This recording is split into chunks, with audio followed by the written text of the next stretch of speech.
রাসূলুল্লাহ সাল্লাল্লাহু আলাইহি ওয়াসাল্লাম তার কাঁধের উপর দিয়ে খুব সতর্কতার সাথে কি যেন দেখছেন। লোকটি কারণ জিজ্ঞেস করলে তিনি স্বাভাবিকভাবে উত্তর দেন, আমি উবাই বিন খালফকে আশা করছি। সে পিছন দিক থেকে আমাকে আক্রমণ করতে পারে। তাকে আসতে দেখলে আমার নিকট পৌঁছাতে দিও। তার কথা শেষ হতে না হতেই একজন লোক ইকরামার দল থেকে বের হয়ে একটি অতিকায় শক্তিশালী ঘোড়ায় চড়ে ধীর পদক্ষেপে রাসূলুল্লাহ সাল্লাল্লাহু আলাইহি ওয়াসাল্লামের দিকে অগ্রসর হতে থাকে। সে চিৎকার করে বলে, ও হে মুহাম্মদ, আমি এসে গেছি, আজকের দিন তোমার অথবা আমার। এই সময় রাসূলুল্লাহ সাল্লাল্লাহু আলাইহি ওয়াসাল্লামের কিছু সঙ্গী লোকটির মোকাবিলা করার অনুমতি প্রার্থনা করেন, কিন্তু তিনি বলেন, তাকে আসতে দাও। তার সঙ্গীরা দূরে সরে লোকটির আসার রাস্তা করে দেয়।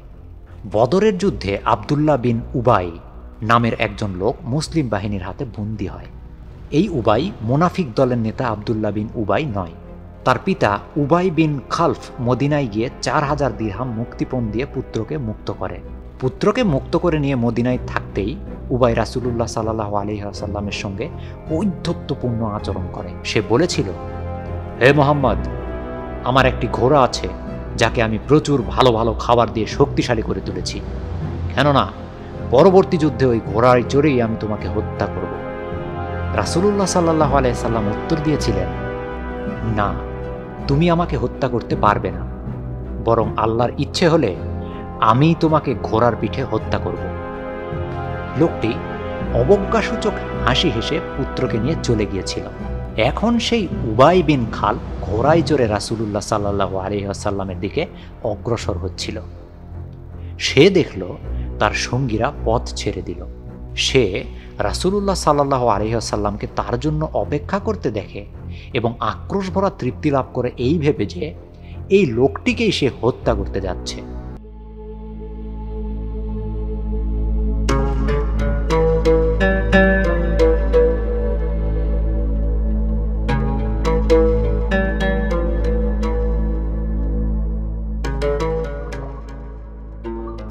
দেশ এবং দেশের বাহির থেকে যারা আমাদের এই বিশেষ আয়োজনটি শুনছেন তাদের সবাইকে জানায় রমাদানুল মুবারকের শুভেচ্ছা। রমাদানুল মুবারক স্পেশাল এপিসোডসে আজ আপনারা শুনবেন ইসলামের অন্যতম শ্রেষ্ঠ বীর খালিদ বিন ওয়ালিদের জীবনী নিয়ে রচিত গ্রন্থ দ্য সোর্ড অফ আল্লাহ এর বাংলা অনুবাদ আল্লাহর তলোয়ারের দ্বিতীয় পর্ব। এই পর্বটিতে আপনারা জানতে পারবেন উহুদের যুদ্ধের প্রেক্ষাপট এবং পরিণতি। তাহলে চলুন কথা না বাড়িয়ে শুনে নেওয়া যাক।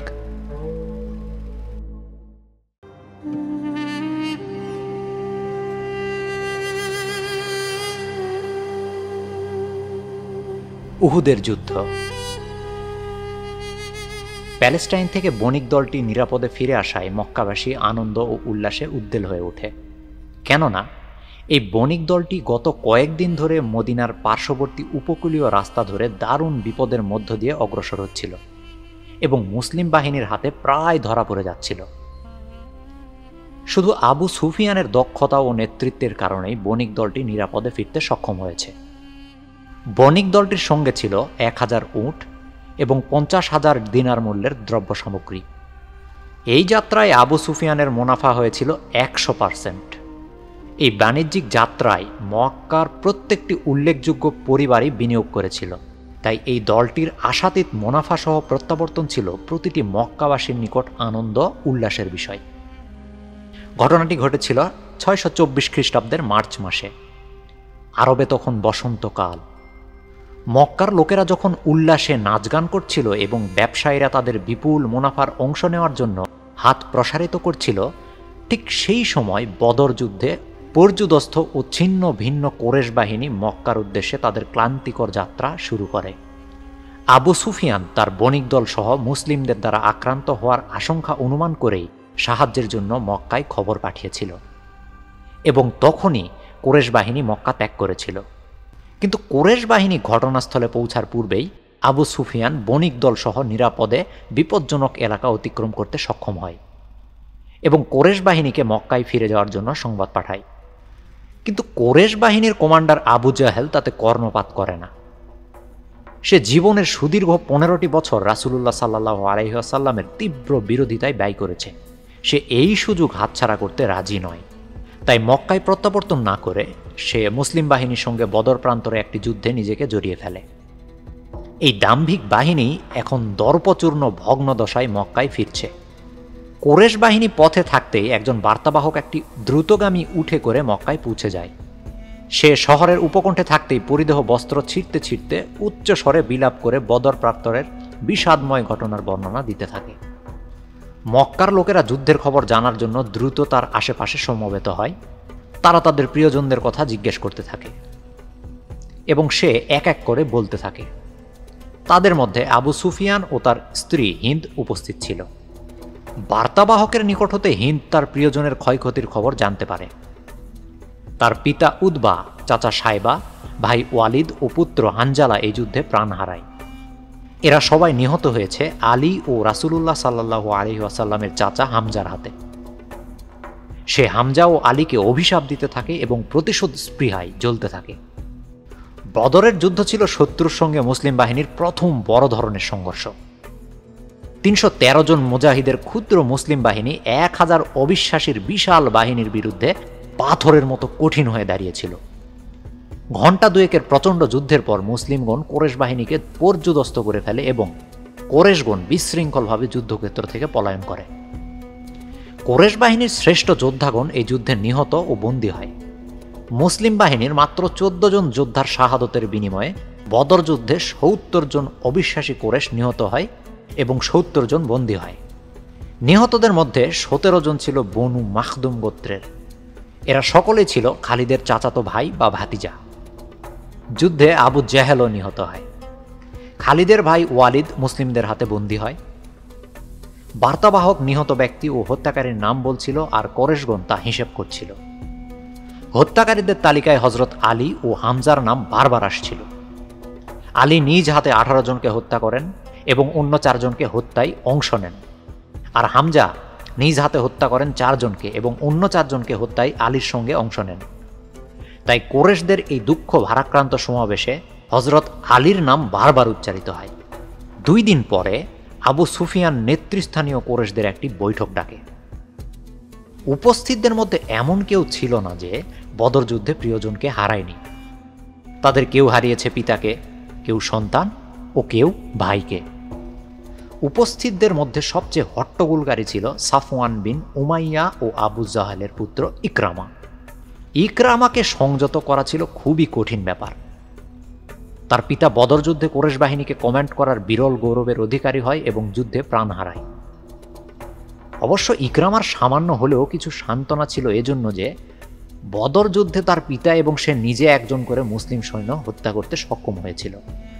তদুপরি সে তার পিতার হত্যাকারীকে জখম করতে পেরেছিল। কিন্তু এতেও তার প্রতিশোধের তৃষ্ণা তৃপ্ত হচ্ছিল না। সে বৈঠককে বারবার এই মর্মে প্রভাবিত করছিল যে মহান কুরাইশ বংশের সম্মান রক্ষার্থে তাদের প্রতিশোধ নেওয়া উচিত। আবু সুফিয়ান তাকে উদ্দেশ্য করে বলে উঠল, যুদ্ধে আমিও পুত্র হানজালাকে হারিয়েছি। আমার প্রতিশোধের তৃষ্ণাও তোমার চেয়ে কম নয়। মুহাম্মদের বিরুদ্ধে একটি শক্তিশালী অভিযান প্রস্তুত ও পরিচালনা করতে আমি হব প্রথম ব্যক্তি। এই বৈঠকে সকলে মিলে একযোগে চরম প্রতিশোধ গ্রহণের প্রতিজ্ঞা করে। সিদ্ধান্ত হয় যে মক্কার প্রতিটি লোকের অংশগ্রহণে এমন একটি অভিযানের প্রস্তুতি নেওয়া হবে যা পূর্বে কখনো হয়নি। স্থানীয় অন্যান্য গোত্রকেও এই মুসলিম নিশ্চিহ্নকরণ অভিযানে অংশগ্রহণের আহ্বান জানানোর সিদ্ধান্ত হয়। এই অভিযানের ব্যয় নির্বাহের জন্য বণিক দলের সম্পূর্ণ মুনাফা অর্থাৎ প্রায় ৫০,০০০ দিনার খরচ করারও সিদ্ধান্ত গৃহীত হয়। আবু সুফিয়ান নেতৃত্ব লাভের পর ২টি নির্দেশ দান করে, যার প্রথমটি প্রায় সকলেই বিনা বাক্যে গ্রহণ করে। প্রথমটি হল, বদর যুদ্ধে নিহতদের জন্য কেউ কান্নাকাটি বা শোক প্রকাশ করবে না, কেননা চোখের পানিতে মনের তিক্ততা ধুয়ে মুছে যেতে পারে। মুসলিম বাহিনীর বিরুদ্ধে প্রতিশোধ নেওয়ার জন্য তিক্ততাকে সজীব রাখতে হবে। এমনকি যাদের ক্ষতি ছিল অপরিসীম ও দুঃখ ছিল অসহনীয়, তারাও প্রকাশ্যে কাঁদতে পারবে না। দ্বিতীয় নির্দেশটি ছিল মুসলিম বাহিনীর হাতে বন্দীদের সম্পর্কে। বন্দীদেরকে মুক্তির যে কোনো প্রচেষ্টাকে আবু সুফিয়ান নিষিদ্ধ করে দেয়, কেননা এত তাড়াতাড়ি এই ধরনের উদ্যোগ নিলে মুসলিমগণ অধিক পরিমাণ মুক্তিপণ দাবি করে বসতে পারে। এই সিদ্ধান্তটি অবশ্য সকলে গ্রহণ করতে পারেনি, দুদিনের মধ্যেই জনৈক্য ব্যক্তি তার পিতাকে পণের বিনিময়ে মুক্ত করার লক্ষ্যে গোপনে মক্কা ত্যাগ করে। এই খবর জানাজানি হলে অন্যরাও সিদ্ধান্ত নিজের হাতে তুলে নেয় এবং প্রিয়জনদেরকে মুক্ত করে আনে। দ্বিতীয় নির্দেশটি বাতিল করা ছাড়া আবু সুফিয়ানের কোনো উপায় ছিল না। মুক্তিপণের মাত্রা ছিল বিভিন্ন রকম। সর্বোচ্চ ছিল 4000 দিরহাম। অবশ্য দরিদ্রদের নিকট হতে সর্বনিম্ন 1000 দিরহামও গ্রহণ করা হয়েছিল। কিছু বন্দী ছিল মুক্তিপণ দিতে অক্ষম কিন্তু শিক্ষিত। তারা মুসলিম বালক বালিকাদেরকে লেখাপড়া শেখানোর বিনিময়ে মুক্তিপণ লাভ করেছিল। কিছু দুর্দশাগ্রস্ত বন্দীকে রাসূলুল্লাহ সাল্লাল্লাহু আলাইহি ওয়াসাল্লাম মুক্তিপণ ছাড়াই ছেড়ে দিয়েছিলেন এই শর্তে যে তারা মুসলমানদের বিরুদ্ধে আর কখনো অস্ত্র ধারণ করবে না। বন্দী মুক্তির তৎপরতায় অংশগ্রহণকারীদের মধ্যে ইকরামা, খালিদ ও তার ভাই হিসামও ছিল। খালিদ হিজাজে অনুপস্থিত থাকার কারণে বদর যুদ্ধে অংশগ্রহণ করতে পারেননি। খালিদ ও হিসাম তাদের ভাই ওয়ালিদের মুক্তির ব্যবস্থা করে। মুক্তিপণের অঙ্ক 4000 দিরহাম শুনে হিসাম দর কষাকষি শুরু করে, ফলে খালিদ তাকে তিরস্কার করেন। শেষ পর্যন্ত ওয়ালিদকে 4000 দিরহামের বিনিময়ে মুক্ত করা হয়।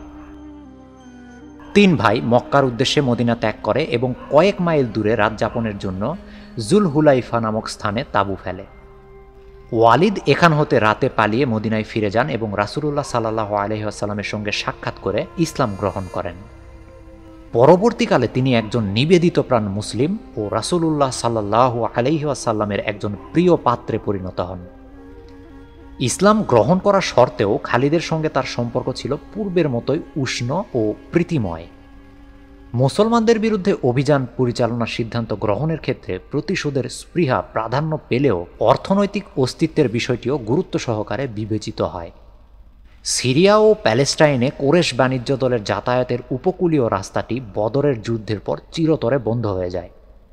সাফওয়ান বিন উমাইয়া নিরাপদ ভেবে অন্য একটি পথে সিরিয়ার উদ্দেশ্যে একটি বণিক দল পাঠায়। এই দলটি ইরাকের পথে মক্কা ত্যাগ করে এবং কিছু দূর যাওয়ার পর মদিনাকে এড়িয়ে উত্তর পশ্চিমে সিরিয়ার দিকে যাত্রা শুরু করে।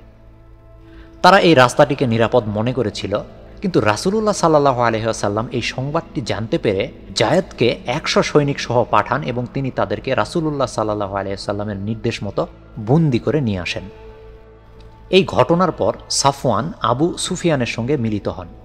দু নেতা একমত পোষণ করে যে সিরিয়ার সঙ্গে ব্যবসা বাণিজ্যের মধ্যে যেহেতু তাদের অর্থনৈতিক কল্যাণ ও সমৃদ্ধি নির্ভরশীল, তাই যত তাড়াতাড়ি মুসলিমদেরকে ধ্বংস করে পথ উন্মুক্ত করা যায় ততই মঙ্গল।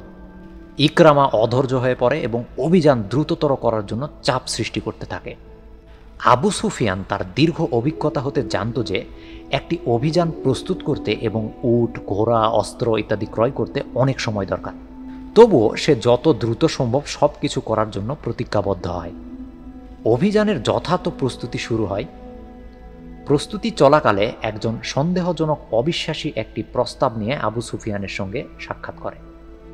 লোকটি মদিনার আবু আমের।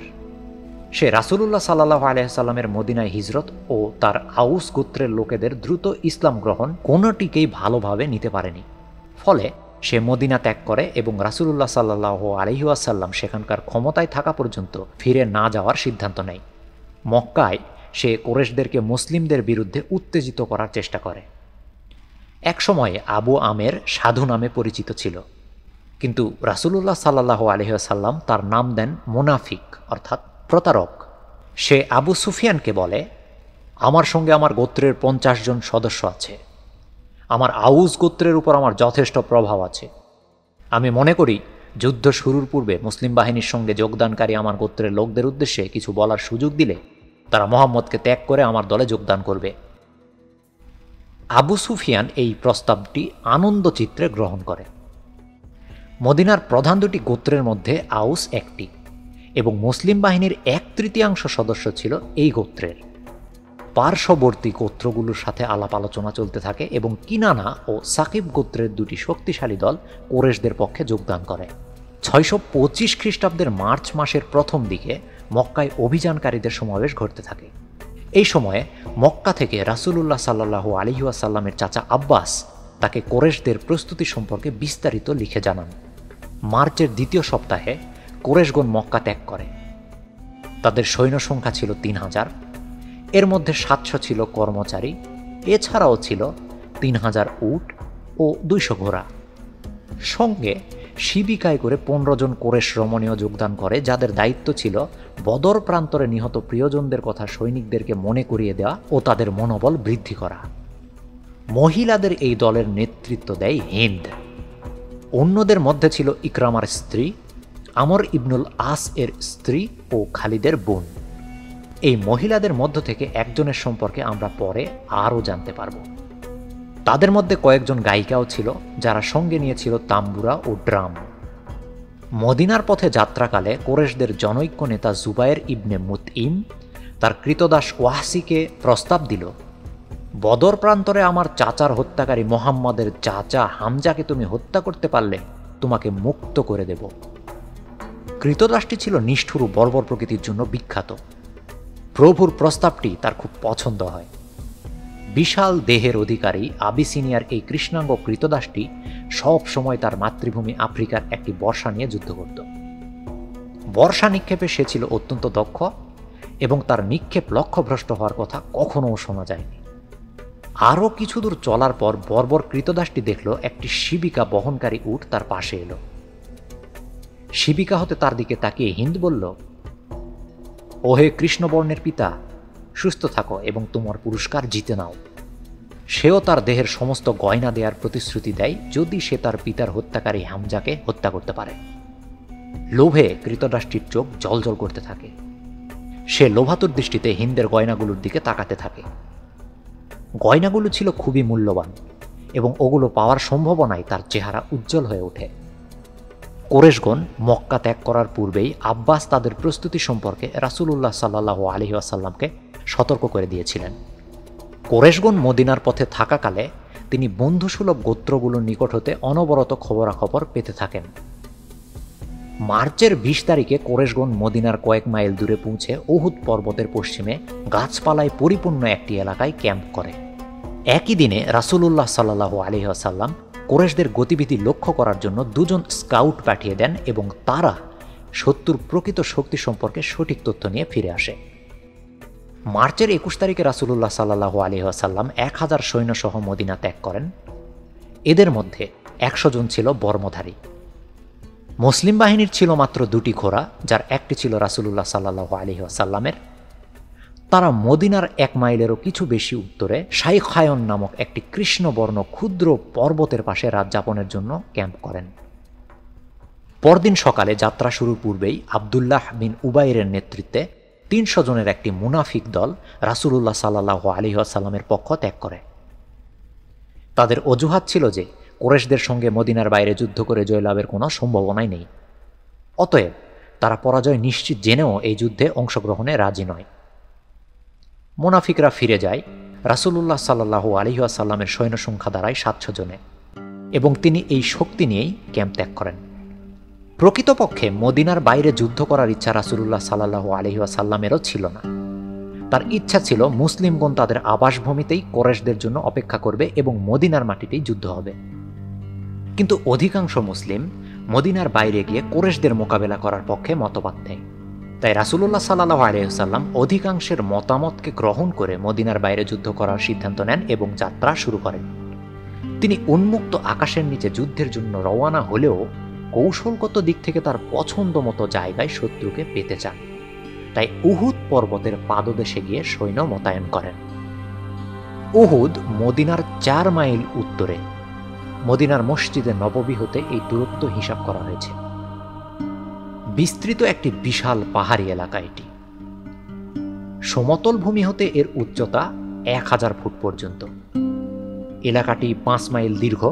এই শৈলশ্রেণীর পশ্চিম অংশ হতে একটি বৃহৎ আকৃতির পর্বত খাড়াভাবে মাটিতে নেমে গেছে এবং এর ডান দিকের পাদদেশ হতে একটি উপত্যকা মৃদুভাবে উপরের দিকে উঠতে উঠতে 1000 গজ দূরে সংকীর্ণ গিরিপথের রূপ লাভ করেছে। এই সংকীর্ণ গিরিপথটির পরে উপত্যকাটি প্রধান শৈলশ্রেণীর দেয়ালের সঙ্গে মিশে যায়। খাড়া পর্বতটির পাদদেশে উপত্যকার মুখে রাসূলুল্লাহ সাল্লাল্লাহু আলাইহি ওয়াসাল্লাম তার সৈন্য সমাবেশ করেন। উপত্যকাটি তার পেছনে বিস্তৃত হয়ে উঠে গেছে। রাসূলুল্লাহ সাল্লাল্লাহু আলাইহি ওয়াসাল্লাম 1000 গজের সম্মুখ ভাগ নিয়ে নিবিড়ভাবে সংগঠিত করেন। তিনি তার বাহিনীর দক্ষিণ বাহুকে মোতায়েন করেন খাড়া পর্বতটির পাদদেশে এবং বাম বাহুকে নিচু পাহাড়ের মূলে। আইনায়ন নামের এই পাহাড়টি প্রায় 40 ফুট উঁচু এবং 500 ফুট দীর্ঘ। মুসলিম বাহিনীর দক্ষিণ বাহু ছিল নিরাপদ, কিন্তু বাম বাহু আয়নায়নের অপর পার্শ্ব দিয়ে শত্রুর দ্বারা আক্রান্ত হওয়ার আশঙ্কা ছিল। এই বিপদ মোকাবিলার জন্য রাসূলুল্লাহ সাল্লাল্লাহু আলাইহি ওয়াসাল্লাম 50 জন তীরন্দাজকে আয়নায়ন পাহাড়ের শীর্ষে অবস্থান গ্রহণের নির্দেশ দান করেন, যাতে তারা মুসলিম বাহিনীকে শত্রুর দ্বারা পেছন দিক থেকে আক্রমণের হাত থেকে রক্ষা করতে পারে।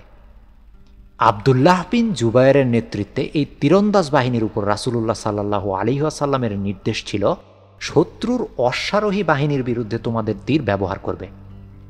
আমাদের পেছন দিকে শত্রুর অশ্বারোহী আক্রমণ মুক্ত রাখবে। তোমরা যতক্ষণ তোমাদের অবস্থান সুদৃঢ় রাখবে, আমাদের পেছন দিক ততক্ষণ নিরাপদ থাকবে। কোনো অবস্থাতেই তোমরা এই অবস্থান ত্যাগ করবে না। আমাদেরকে জয়ী হতে দেখলেও আমাদের সঙ্গে যোগদান করবে না, বা পরাজিত হতে দেখলেও আমাদের সাহায্যে অগ্রসর হবে না। তীরন্দাজ বাহিনীর প্রতি এই নির্দেশটি ছিল অত্যন্ত সুনির্দিষ্ট। আয়নায়ন ছিল যুদ্ধ কৌশলীর দিক থেকে খুবই গুরুত্বপূর্ণ একটি পাহাড়, যেখান থেকে আশেপাশের এলাকাকে সহজেই প্রভাবিত করা যায়। তাই এটা শত্রুর হাত হতে রক্ষা করা ছিল খুবই অপরিহার্য। মুসলিম বাহিনীর ঠিক পেছনে ছিল 14 জন রমণীর অবস্থান। তাদের কাজ ছিল তৃষ্ণার্তকে পানি দেয়া এবং আহত যোদ্ধাদেরকে যুদ্ধক্ষেত্র থেকে নিয়ে সেবা করা। এদের মধ্যে রাসূলুল্লাহ সাল্লাল্লাহু আলাইহি ওয়াসাল্লামের কন্যা ও আলীর স্ত্রী ফাতিমা রাদিয়াল্লাহু তাআলা আনহা ছিলেন। রাসূলুল্লাহ সাল্লাল্লাহু আলাইহি ওয়াসাল্লাম নিজে তার বাহিনীর বাম বাহুর সঙ্গে অবস্থান নেন। একটি সম্মুখ অবস্থান যুদ্ধ সংগঠিত করার লক্ষ্যে মুসলিম বাহিনীকে বিন্যাস করা হয়, এবং এই বিন্যাস ছিল অত্যন্ত চমৎকার ও সুচিন্তিত। এই বিন্যাস তাদেরকে সমস্ত শক্তি, সাহস ও দক্ষতাকে যথার্থভাবে ব্যবহারের সুযোগ করে দেয়। এই বিন্যাসগত সুবিধার কারণে তারা শত্রুর সংখ্যাগরিষ্ঠতা ও অশ্বারোহী বাহিনীর প্রাধান্যকে মোকাবেলা করতে সক্ষম হয়, এবং শত্রুও তাদের অশ্বারোহী বাহিনীর সুবিধাকে কাজে লাগাতে ব্যর্থ হয়। এছাড়া শত্রুর অশ্বারোহী বাহিনীর মোকাবেলা করার কোনো ব্যবস্থা মুসলমানদের ছিল না। আবু সুফিয়ানের জন্য সুবিধাজনক হতো যুদ্ধটি খোলা মাঠেই সংঘটিত হলে। এতে সে তার অশ্বারোহী বাহিনীকে মুসলিম বাহিনীর পার্শ্ব বা পিছন দিয়ে কৌশলে পরিচালনার সুযোগ করতে পারত। কিন্তু রাসূলুল্লাহ সাল্লাল্লাহু আলাইহি ওয়াসাল্লাম আবু সুফিয়ানকে সে সুযোগ না দিয়ে বরং তাকে একটি সংকীর্ণ জায়গায় সম্মুখ যুদ্ধে বাধ্য করেন, যেখানে তার সৈন্যের সংখ্যাগরিষ্ঠতা ও অশ্বারোহী বাহিনীর প্রাধান্যের ব্যবহারও সীমিত হয়ে পড়ে। উল্লেখ্য যে মুসলিম বাহিনী অবস্থান নিয়েছিল মদিনার দিকে মুখ করে, এবং পেছনে ছিল উহুদ পর্বতশ্রেণী। মদিনার পথ কুরাইশদের জন্য ছিল উন্মুক্ত। কুরাইশ বাহিনী সম্মুখে অগ্রসর হয়। তারা খাড়া পর্বতটির 1 মাইল দক্ষিণে যুদ্ধের তাঁবু স্থাপন করে, এবং এখান থেকে আবু সুফিয়ান তার বাহিনীকে যুদ্ধ সাজে বিন্যাস করে মুসলিম বাহিনীর মুখোমুখি করে। সে মধ্যে পদাতিক ও 2 বাহুতে গতিময় অশ্বারোহী বাহিনী স্থাপন করে সৈন্যবিন্যাস করে। ডান বাহুতে খালিদ ও শক্তিশালী বাহিনী। অশ্বারোহী বাহিনীর সার্বিক দায়িত্বে ছিল ওমর ইবনুল আস, যদিও তার কাজ ছিল শুধু সমন্বয় সাধন করা। আবু সুফিয়ান 100 তীরন্দাজকে প্রাথমিক সংঘর্ষের জন্য সম্মুখ সারিতে মোতায়েন করে। কুরাইশ বাহিনীর পতাকা ছিল বদর যুদ্ধ ফেরত তালহা বিন আবু তালহার হাতে। এইভাবেই কুরাইশগণ মদিনাকে পিছনে ফেলে এবং মুসলিম বাহিনী ও উহুদ পর্বতশ্রেণীকে সম্মুখে নিয়ে অবস্থান গ্রহণ করে। প্রকৃতপক্ষে তারা মুসলিম বাহিনী ও তাদের ঘাঁটি মদিনার মধ্যখানে অবস্থান গ্রহণ করে। কুরাইশ বাহিনীর পশ্চাতেই অবস্থান নেয় তাদের রমণীরা। যুদ্ধ শুরুর পূর্বে তারা হিন্দের নেতৃত্বে কুরাইশদের সম্মুখ দিয়ে মার্চ করে তাদের বদর যুদ্ধে নিহত প্রিয়জনদের কথা মনে করিয়ে দেয়। তারপর রমণীরা কুরাইশ বাহিনীর পেছনে অবস্থান গ্রহণের পূর্ব মুহূর্তে হিন্দ অত্যন্ত পরিষ্কার ও দৃঢ় কণ্ঠে গেয়ে ওঠে, ওহে আব্দুদ্দারের পুত্রগণ, আমাদের জন্মভূমি রক্ষাকারী, আমরা রজনীকন্যা, তোমাদের শয্যার সঙ্গিনী।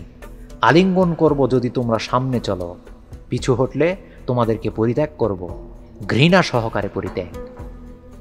বদর যুদ্ধের ঠিক 1 বছর 1 সপ্তাহ পরে 22শে মার্চ 625 খ্রিস্টাব্দে 7ই শাওয়াল 3 হিজরি শনিবার সকালবেলা 2 বাহিনী যুদ্ধের ভঙ্গিতে মুখোমুখি হয়। 700 মুসলিম সৈনিকের বিরুদ্ধে দাঁড়ায় 3000 অবিশ্বাসী কাফের। এই প্রথমবারের মতো আবু সুফিয়ান রাসূলুল্লাহ সাল্লাল্লাহু আলাইহি ওয়াসাল্লামের বিরুদ্ধে তার বাহিনী কমেন্ট করে। তার সঙ্গে ছিল অনেক যোগ্য সহকারী এবং বিজয় সম্পর্কে সে ছিল নিশ্চিত। মুসলিমগণ বারবার কুরআনের বাণী উচ্চারণ করতে থাকে, আল্লাহ আমাদের জন্য যথেষ্ট এবং কত উত্তম ত্রাণকর্তা তিনি, এবং তারা আল্লাহ পাকের সিদ্ধান্তের জন্য অপেক্ষা করতে থাকে। দুই বাহিনীর যুদ্ধের জন্য অবস্থান গ্রহণের পর প্রতারক আবু আমের তার আউস গোত্রের লোকদেরকে দলে ভেড়ানোর পদক্ষেপ নেয়। সে তার 50 জন অনুসারী ও কোরেশদের বহু সংখ্যক কৃতদাস সহ তাদের বাহিনীর সম্মুখের সারিকে অতিক্রম করে অগ্রসর হয়। আউস গোত্রের লোকেদেরকে উদ্দেশ্য করে সে বলে, ওহে আউস গোত্রের লোকেরা, আমি আবু আমের, তোমরা নিশ্চয়ই আমাকে চেনো। আউসের লোকেরা এক বাক্যে উত্তর দেয়, ও হে ভণ্ড প্রতারক, তোমাকে স্বাগতম নয়। সেই সঙ্গে তারা তার ও তার সঙ্গীদের উপরে সজোরে বৃষ্টির মতো পাথর নিক্ষেপ করতে থাকে। ফলে তারা দণ্ডায়মান কোরেশ বাহিনীর মধ্য দিয়ে দ্রুত পিছনে ফিরে চলে যায়। কোরেশদের মুখে বিদ্রুপের চিহ্ন দেখে সে নবী রাসূলদের ভঙ্গিতে বলে ওঠে, আমার মৃত্যুর পর আমার লোকেরা দুঃখ ভোগ করবে। কিন্তু কোরেশগণ তার কথায় আর গুরুত্ব দেয় না। প্রতারক আবু আমেরের চেষ্টা ব্যর্থ হওয়ার পর উভয় পক্ষের তীরন্দাজগণ তীর ছুড়তে শুরু করে। এটা ছিল অনেকটা উভয় পক্ষের গোলন্দাজ বাহিনীর গোলা নিক্ষেপের মতো। কোরেশ পক্ষে ছিল 100 তীরন্দাজ, মুসলিম পক্ষের কিছু তীরন্দাজ ছিল আইনায়ন পাহাড়ের উপর, আর কিছু ছিল সম্মুখ সারিতে। বেশ কিছু তীর নিক্ষিপ্ত হয়। তীরন্দাজদের ছত্রছায়ায় খালিদ তার অশ্বারোহী বাহিনী নিয়ে মুসলিম বাহিনীর বাম বাহুকে আক্রমণ করেন, কিন্তু মুসলিম তীরন্দাজদের নির্ভুল লক্ষ্যের কারণে তারা পিছু হটতে বাধ্য হয়। তীরন্দাজদের সংঘর্ষ শেষ হওয়ার সঙ্গে সঙ্গে যুদ্ধক্ষেত্র হতে কোরেশ রমণীদের কণ্ঠে সেই গানটি আবার ভেসে আসে, আমরা রজনীকন্যা। পরবর্তী পর্যায়টি ছিল দুই বাহিনীর প্রধান যোদ্ধাদের দণ্ডযুদ্ধ। কোরেশ বাহিনীর পতাকাবাহী তালহা সম্মুখে অগ্রসর হয়ে চিৎকার করে বলে, আমি আবু তালহার পুত্র তালহা, এমন কেউ আছে যে আমার সঙ্গে লড়তে চায়? তার এই আহ্বানে আলী রাদিয়াল্লাহু তাআলা আনহু এক লাফে সামনে অগ্রসর হয়ে তালহা আঘাত করার পূর্বেই তরবারির আঘাতে তাকে ধরাশায়ী করে ফেলেন। তালহা শুধু আহত হয়। আলী রাদিয়াল্লাহু তাআলা আনহু তাকে পুনরায় আঘাত করার জন্য তরবারি উঠানোর সঙ্গে সঙ্গে সে ক্ষমা ভিক্ষা করে। আলী রাদিয়াল্লাহু তাআলা আনহু আঘাত করা থেকে বিরত থাকেন। পরে সর্বাত্মক যুদ্ধ শুরু হলে আহত তালহাকে মুসলিমগণ সরিয়ে ফেলে। তালহার পতনের পর অন্য একজন অবিশ্বাসী সামনে আসে এবং কোরেশ পতাকা হাতে তুলে নেয়। হামজা এই লোকটিকে হত্যা করেন। এই দৃশ্যটি কোরেশ বাহিনীর পিছন হতে বর্বর কৃতদাসটি লক্ষ্য করে। সে হামজা রাদিয়াল্লাহু তাআলা আনহুকে পাশ থেকে আঘাত করার জন্য চুপি চুপি ডান দিকে অগ্রসর হয়।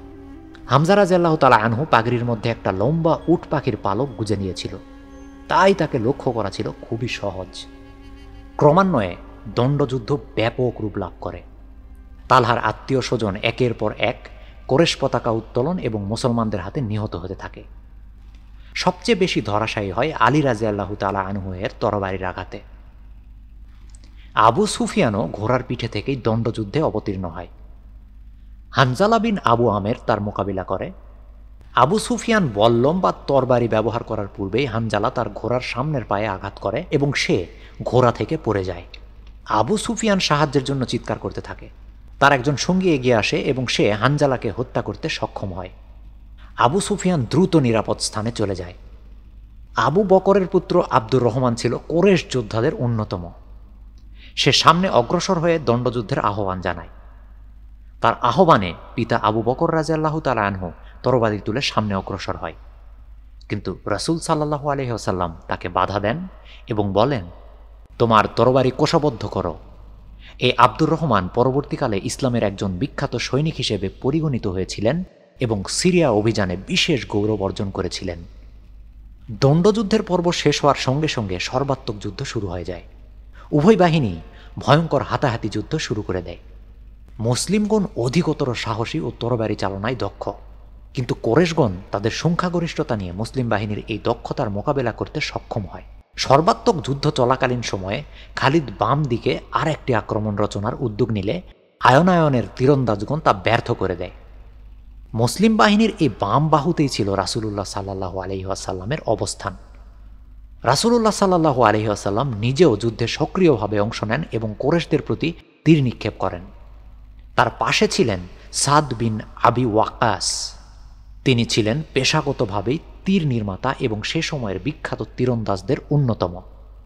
রাসূলুল্লাহ সাল্লাল্লাহু আলাইহি ওয়াসাল্লাম সাদকে লক্ষ্য নির্ধারণ করে দিতেন এবং তিনি অব্যাহতভাবে আঘাত করতেন। হামজা রাদিয়াল্লাহু তাআলা আনহু মুসলিম বাহিনীর বাম প্রান্ত থেকে যুদ্ধ করছিলেন। ইতিমধ্যেই তিনি দুজন কাফেরকে হত্যা করেছেন এবং লক্ষ্য করলেন যে আরও একজন অগ্রসর হচ্ছে।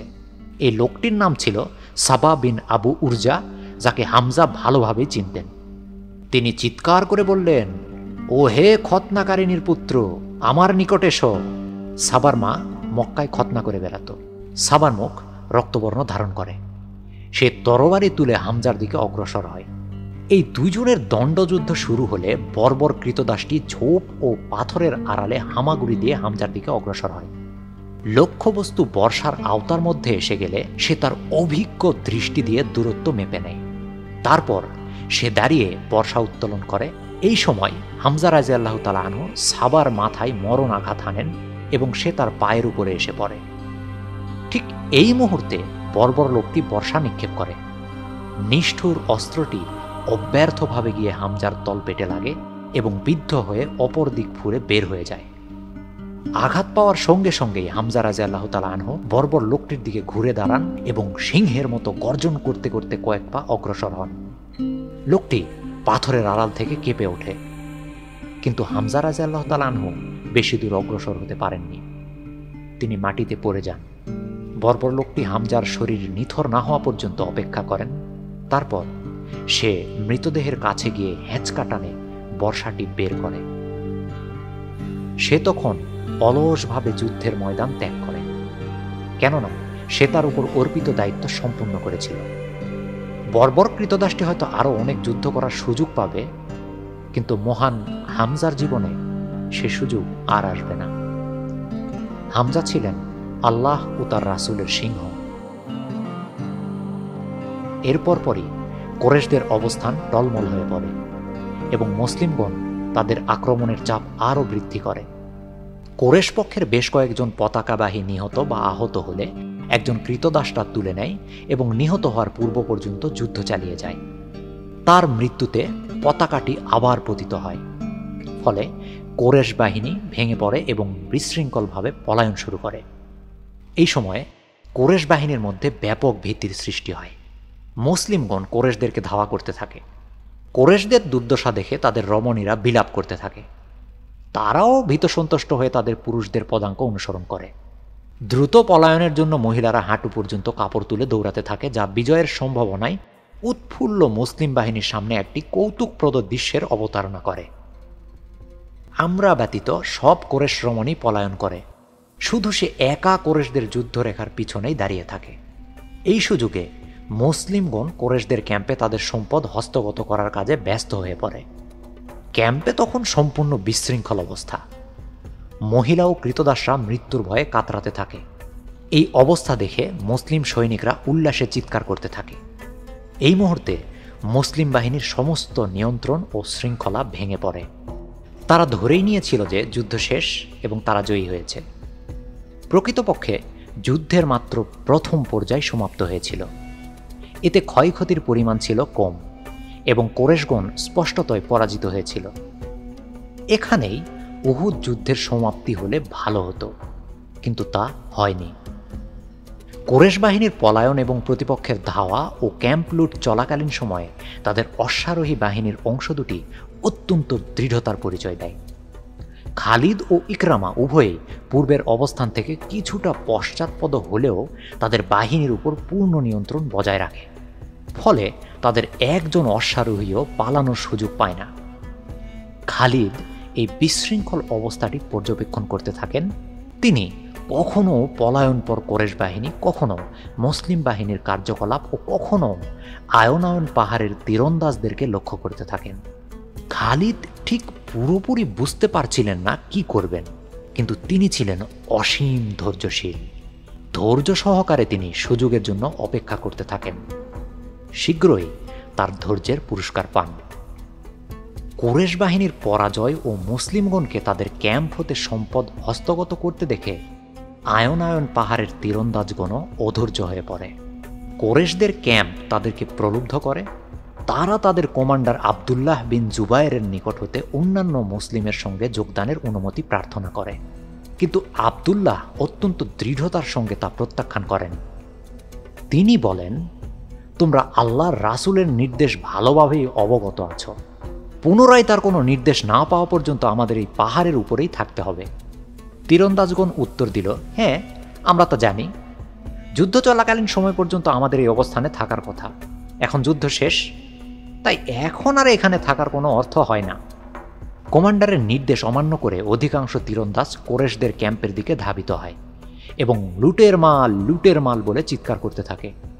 আবদুল্লাহর সঙ্গে মাত্র 9 জন তীরন্দাজ থাকে। তীরন্দাজদের এই গতিবিধি খালিদের সন্ধানী দৃষ্টি আকর্ষণ করে এবং তীরন্দাজদের কোরেশ ক্যাম্পে পৌঁছা পর্যন্ত অপেক্ষা করেন। খালিদ সময় মতো চরম আঘাত হানেন। আয়নায়ন পাহাড় দখল করার লক্ষ্যে তিনি গুটি কয়েক তীরন্দাজের উপর অশ্বারোহী বাহিনী নিয়ে আক্রমণ করেন। পাহাড়ের অবস্থানটি ছিল তার যুদ্ধ জয়ের জন্য খুবই গুরুত্বপূর্ণ। খালিদের এই তৎপরতা লক্ষ্য করে ইকরামাও তার সঙ্গে যোগদান করেন।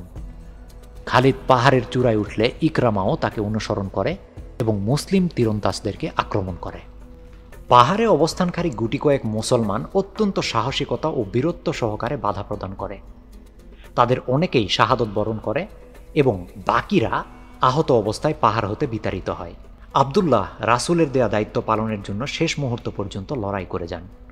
তার দেহ অসংখ্য আঘাতে ক্ষত বিক্ষত হয় এবং শেষ পর্যন্ত তিনি ইকরামার হাতে শাহাদত বরণ করেন। খালিদ দ্রুত মুসলিম বাহিনীর পিছনে চলে যান। ইকরামাও তাকে অনুসরণ করে। তারা উভয়েই একটু বামে ঘুরে মুসলিম বাহিনীকে পিছন দিক থেকে আক্রমণ করে। ইকরামা তার বাহিনীর একটি অংশ নিয়ে রাসূলুল্লাহ সাল্লাল্লাহু আলাইহি ওয়াসাল্লাম ও তার নিরাপত্তায় নিবেদিত সঙ্গীদের উপর আক্রমণ করে। তার বাহিনীর বাকি অংশ সহ খালিদ কোরেশ ক্যাম্পে লুটের মাল সংগ্রহে ব্যস্ত মুসলিমদের উপর চড়াও হন। খালিদ মুসলিম বাহিনীকে তাদের অজ্ঞাতে পিছন হতে আক্রমণ করেন এই বিশ্বাস নিয়ে যে সহজেই তাদেরকে পরাভূত করতে পারবেন। কিন্তু মুসলিম বাহিনী সহসা পরাভূত হওয়ার মতো নয়। খালিদের অশ্বারোহী বাহিনীর আকস্মিক আক্রমণে মুসলিম বাহিনীর মধ্যে হইচইয়ের সূত্রপাত হয়। প্রথম আঘাতে অনেক নিহত হয়, স্বল্প সংখ্যক যুদ্ধক্ষেত্র ত্যাগ করে, অধিকাংশই অত্যন্ত দৃঢ়তার সঙ্গে যুদ্ধ চালাতে থাকে। আল্লাহর রাসূল থাকা অবস্থায় তারা যুদ্ধক্ষেত্র ত্যাগ করতে প্রস্তুত নয়। মুসলিম বাহিনী প্রতিরোধ রচনা করার সঙ্গে সঙ্গেই আমরা দৌড়ে গিয়ে কোরেশ পতাকাটি মাটি হতে হাতে তুলে নেয়। সে পতাকাটিকে হাতে নিয়ে মাথার উপরে তুলে দোলাতে থাকে এই আশায় যাতে পলায়ন পর কোরেশগণ তাদেরকে পুনরায় যুদ্ধক্ষেত্রে ফিরে আসে। ইতিমধ্যে আবু সুফিয়ান প্রায় গোটা পদাতিক বাহিনীর উপর নিয়ন্ত্রণ প্রতিষ্ঠা করতে সক্ষম হয়। সে দেখতে পায় তাদের অশ্বারোহী বাহিনী মুসলিমদেরকে পিছন হতে আঘাত হানছে। সে আরও দেখতে পায় কোরেশ পতাকা আমরার হাতে আকাশে দুলছে। সে তার বাহিনীকে পুনরায় তৎপর করে তোলে। অশ্বারোহী বাহিনী মুসলিমদেরকে পিছন হতে আক্রমণ করেছে এই খবর শুনেই কোরেশগণ যুদ্ধক্ষেত্রে ছুটে আসে আর চিৎকার করতে থাকে, আমরা যুদ্ধ করি উজ্জার নামে, আমরা যুদ্ধ করি হুবালের নামে। মুসলিম বাহিনী এখন পিছনে শত্রুর অশ্বারোহী ও সামনে পদাতিক বাহিনীর আক্রমণের শিকার। আবু সুফিয়ান নিজেই হামলা রচনা করে এবং একজন মুসলিমকে হত্যা করে। মুসলিমদের জন্য শীঘ্রই দিক বিদিক জ্ঞানশূন্য অবস্থার সৃষ্টি হয়। তারা ক্ষুদ্র ক্ষুদ্র দলে বিভক্ত হয়ে শত্রুর দ্বিমুখী আক্রমণ প্রতিহত করতে থাকে। পরিস্থিতি এত ঘোলাটে ও বিশৃঙ্খল হয়ে যায় যে কিছু কিছু ক্ষেত্রে মুসলিমগণ একে অপরের সঙ্গে লড়াই করতে থাকে। তাদের মধ্যে কিছুটা শঙ্কা ছিল, কিন্তু আতঙ্ক ছিল না। তাদের ক্ষতির পরিমাণ পর্বত প্রমাণ হতে থাকে, কিন্তু তারা ক্ষতির তোয়াক্কা না করে শেষ মুহূর্ত পর্যন্ত যুদ্ধ চালাতে দৃঢ় প্রতিজ্ঞ। যুদ্ধের এই পর্যায়ে খালিদ প্রথম বল্লমের আঘাতে আবু অসিরা নামে একজন মুসলিমকে হত্যা করেন এবং অন্য একজনকে ধরাশায়ী করে ফেলেন। লোকটি নিহত হয়েছে ভেবে খালিদ সামনে অগ্রসর হন, কিন্তু এই দ্বিতীয় ব্যক্তিটি সামান্য আঘাত পেয়েছিল মাত্র এবং সে পুনরায় যুদ্ধ করার জন্য উঠে দাঁড়ায়। গোটা যুদ্ধটাই দৃশ্যত দু অংশে বিভক্ত হয়ে পড়ে। একদিকে মুসলিম বাহিনীর প্রধান অংশ লড়ছে কোরেশ বাহিনীর প্রধান অংশের বিরুদ্ধে, আর অন্যদিকে রাসূলুল্লাহ সাল্লাল্লাহু আলাইহি ওয়াসাল্লামের দল লড়ছে ইকরামার অশ্বারোহী বাহিনীর সঙ্গে। পরে কিছু পদাতিক সৈন্যও রাসূলুল্লাহ সাল্লাল্লাহু আলাইহি ওয়াসাল্লামকে আক্রমণ করার জন্য ইকরামার সঙ্গে যোগ দেয়। শুরু হয় রাসূলের চরম ভাগ্য পরীক্ষা।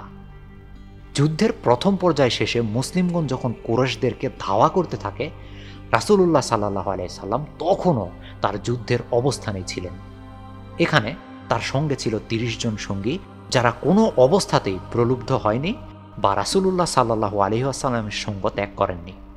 এই ৩০ জনের মধ্যে আলী, আবু বকর, সাদ বিন আবি ওয়াকাস, তালহা বিন ওবায়দুল্লাহ, আবু উবাইদা, আব্দুর রহমান বিন আউফ, আবু দুজানা এবং মুসআব বিন উমার সহ তার অত্যন্ত ঘনিষ্ঠ কিছু অনুসারী ছিলেন।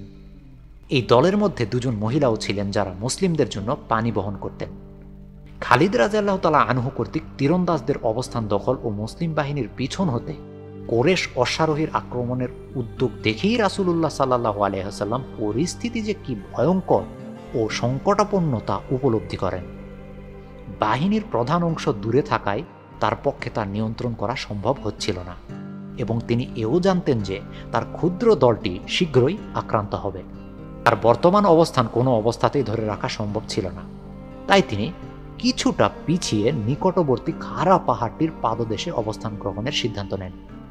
এই পাহাড়টি প্রাথমিক অবস্থানের পার্শ্ববর্তী খাড়া পাহাড় নয়। এই উদ্দেশ্যে তিনি ৩০ জন সঙ্গী সহ ৫০০ গজ যেতে না যেতেই ইকরামা তার অশ্বারোহী বাহিনী সহ পথরোধ করে দাঁড়ান। রাসূলুল্লাহ সাল্লাল্লাহু আলাইহি সাল্লাম সেখানে অবস্থান নিয়ে যুদ্ধ করার সিদ্ধান্ত নেন।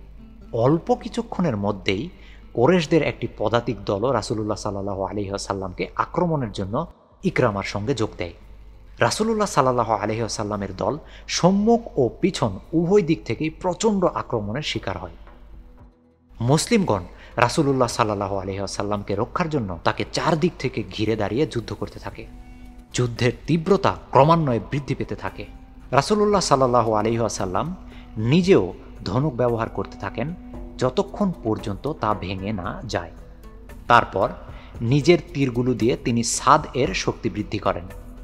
সাদের নির্ভুল লক্ষ্য কোরেশদেরকে বিরাট অসুবিধার সম্মুখীন করতে সক্ষম হয়। প্রতিটি মুসলিম অত্যন্ত সাহসিকতার সঙ্গে ৩ জন বা ৪ জন প্রতিপক্ষের বিরুদ্ধে লড়াই করতে থাকে, নিজের পতন বা শত্রুর পলায়ন না হওয়া পর্যন্ত। কোরেশদের মধ্যে ইকরামাই প্রথম ব্যক্তি যে রাসূলুল্লাহ সাল্লাল্লাহু আলাইহি ওয়াসাল্লামের নিকটবর্তী হতে পারে। ইকরামা তার বাহিনীর একটি দলকে সামনে পাঠিয়ে দিলে রাসূলুল্লাহ সাল্লাল্লাহু আলাইহি ওয়াসাল্লাম আলীর দিকে ঘুরে ওই দলটিকে দেখিয়ে বলেন, তাদেরকে আক্রমণ করো। আলী রাদিয়াল্লাহু তাআলা আনহু তাদেরকে আক্রমণ করে একজনকে হত্যা করেন এবং বাকিদেরকে পিছু হটিয়ে দেন। সঙ্গে সঙ্গে আর একটি অশ্বারোহী দল রাসূলুল্লাহ সাল্লাল্লাহু আলাইহি ওয়াসাল্লামের দিকে অগ্রসর হয় এবং তিনি আবার আলী রাদিয়াল্লাহু তাআলা আনহুকে নির্দেশ দেন আক্রমণ করার। আলী পূর্বের মতোই একজনকে হত্যা করেন এবং বাকিরা পিছু হটে যায়। যুদ্ধের তীব্রতা বৃদ্ধির সঙ্গে কোরেশগণ রাসূলুল্লাহ সাল্লাল্লাহু আলাইহি ওয়াসাল্লামের দলের উপরে বৃষ্টির মতো তীর ও পাথর ছুঁড়তে থাকে। তারা কিছুটা দূর থেকে এই তীর ও পাথর ছুঁড়তে থাকে এবং সঙ্গে অশ্বারোহী ও পদাতিক বাহিনীর দ্বারা তরবারির আক্রমণ পরিচালনা করে। রাসূলুল্লাহ সাল্লাল্লাহু আলাইহি ওয়াসাল্লামকে তীরের আঘাত থেকে রক্ষার জন্য আবু দুজানা কোরেশ পদাতিক বাহিনীর দিকে পিঠ দিয়ে তার সামনে দাঁড়িয়ে পড়েন। এই পদাতিক বাহিনীর দিক থেকেই রাসূলুল্লাহ সাল্লাল্লাহু আলাইহি ওয়াসাল্লামের উপরে বৃষ্টির মতো তীর নিক্ষিপ্ত হচ্ছিল। কিছুক্ষণের মধ্যেই আবু দুজানার পিঠে এত তীর বিদ্ধ হয় যে তাকে দেখতে সজারুর মতো লাগে। এই অবস্থায় তিনি নিজের তীর একটার পর একটা সাদকে দিতে থাকেন। তালহাও রাসূলুল্লাহ সাল্লাল্লাহু আলাইহি ওয়াসাল্লামের পাশে দাঁড়িয়ে পড়েন। এক সময় একটি তীর রাসূলুল্লাহ সাল্লাল্লাহু আলাইহি ওয়াসাল্লামের মুখমণ্ডল বরাবর আসতে থাকলে তালহা দ্রুত তার হাত তীরটির আগমন রেখায় বাড়িয়ে দেন এবং তীরটিকে থামাতে সক্ষম হন। ফলে তালহার একটি আঙ্গুল চলে যায়, কিন্তু রাসূলুল্লাহ সাল্লাল্লাহু আলাইহি ওয়াসাল্লাম রক্ষা পান। মুসলিম বাহিনীর প্রধান অংশের বিরুদ্ধে খালিদ একটার পর একটা আক্রমণ রচনা করেন এবং তাদের প্রচুর ক্ষয়ক্ষতি করতে সক্ষম হন। ইতিমধ্যে তিনি তার দ্বিতীয় ব্যক্তি সাফত বিন কাহদাহাকে বল্লমের সাহায্যে হত্যা করতে সক্ষম হন। এই যুদ্ধে খালিদ প্রধানত তার বল্লমের উপরই বেশি নির্ভর করেছিলেন এবং এর সাহায্যেই সমস্ত প্রতিবন্ধকতা মোকাবিলা করতে সক্ষম হন। একটা লোককে হত্যা করার সঙ্গে সঙ্গে চিৎকার করে বলতেন, একে নাও এবং আমি সুলাইমানের পিতা। কোরেশদের পাল্টা আক্রমণের প্রথম পর্যায় শেষ হলে তারা পরবর্তী আক্রমণের প্রস্তুতির জন্য কিছুটা পিছু হটে। রাসূলুল্লাহ সাল্লাল্লাহু আলাইহি ওয়াসাল্লামের সঙ্গীরাও এই সময় কিছুটা উপসম্বোধ করেন। একজন মুসলিম লক্ষ্য করে যে রাসূলুল্লাহ সাল্লাল্লাহু আলাইহি ওয়াসাল্লাম তার কাঁধের উপর দিয়ে খুব সতর্কতার সাথে কি যেন দেখছেন। লোকটি কারণ জিজ্ঞাসা করলে তিনি স্বাভাবিকভাবে উত্তর দেন, আমি উবাই বিন খালফকে আশা করছি। সে পিছন দিক থেকে আমাকে আক্রমণ করতে পারে। তাকে আসতে দেখলে আমার নিকট পৌঁছাতে দিও। তার কথা শেষ হতে না হতেই একজন লোক ইকরামার দল থেকে বের হয়ে একটি অতিকায় শক্তিশালী ঘোড়ায় চড়ে ধীর পদক্ষেপে রাসূলুল্লাহ সাল্লাল্লাহু আলাইহি ওয়াসাল্লামের দিকে অগ্রসর হতে থাকে। সে চিৎকার করে বলে, ও হে মুহাম্মদ, আমি এসে গেছি, আজকের দিন তোমার অথবা আমার। এই সময় রাসূলুল্লাহ সাল্লাল্লাহু আলাইহি ওয়াসাল্লামের কিছু সঙ্গী লোকটির মোকাবিলা করার অনুমতি প্রার্থনা করেন, কিন্তু তিনি বলেন, তাকে আসতে দাও। তার সঙ্গীরা দূরে সরে লোকটির আসার রাস্তা করে দেয়। বদরের যুদ্ধে আবদুল্লাহ বিন উবাই নামের একজন লোক মুসলিম বাহিনীর হাতে বন্দী হয়। এই উবাই মুনাফিক দলের নেতা আবদুল্লাহ বিন উবাই নয়। তার পিতা উবাই বিন খালফ মদিনায় গিয়ে 4000 দিরহাম মুক্তিপণ দিয়ে পুত্রকে মুক্ত করে। পুত্রকে মুক্ত করে নিয়ে মদিনায় থাকতেই উবাই রাসূলুল্লাহ সাল্লাল্লাহু আলাইহি ওয়াসাল্লামের সঙ্গে ঔদ্ধত্যপূর্ণ আচরণ করে। সে বলেছিল, হে মুহাম্মদ, আমার একটি ঘোড়া আছে যাকে আমি প্রচুর ভালো ভালো খাবার দিয়ে শক্তিশালী করে তুলেছি। কেননা পরবর্তী যুদ্ধে ওই ঘোড়ায় চড়েই আমি তোমাকে হত্যা করব। রাসূলুল্লাহ সাল্লাল্লাহু আলাইহি ওয়াসাল্লাম উত্তর দিয়েছিলেন, না, তুমি আমাকে হত্যা করতে পারবে না, বরং আল্লাহর ইচ্ছে হলে আমি তোমাকে ঘোড়ার পিঠে হত্যা করব। লোকটি অবজ্ঞাসূচক হাসি হেসে পুত্রকে নিয়ে চলে গিয়েছিল। এখন সেই উবাই বিন খাল ঘোড়ায় চড়ে রাসূলুল্লাহ সাল্লাল্লাহু আলাইহি ওয়াসাল্লামের দিকে অগ্রসর হচ্ছিল। সে দেখল তার সঙ্গীরা পথ ছেড়ে দিল। সে রাসূলুল্লাহ সাল্লাল্লাহু আলাইহি ওয়াসাল্লামকে তার জন্য অপেক্ষা করতে দেখে এবং আক্রোশ ভরা তৃপ্তি লাভ করে এই ভেবে যে এই লোকটিকেই সে হত্যা করতে যাচ্ছে। রাসূলুল্লাহ সাল্লাল্লাহু আলাইহি ওয়াসাল্লাম ছিলেন বর্ম দ্বারা সজ্জিত।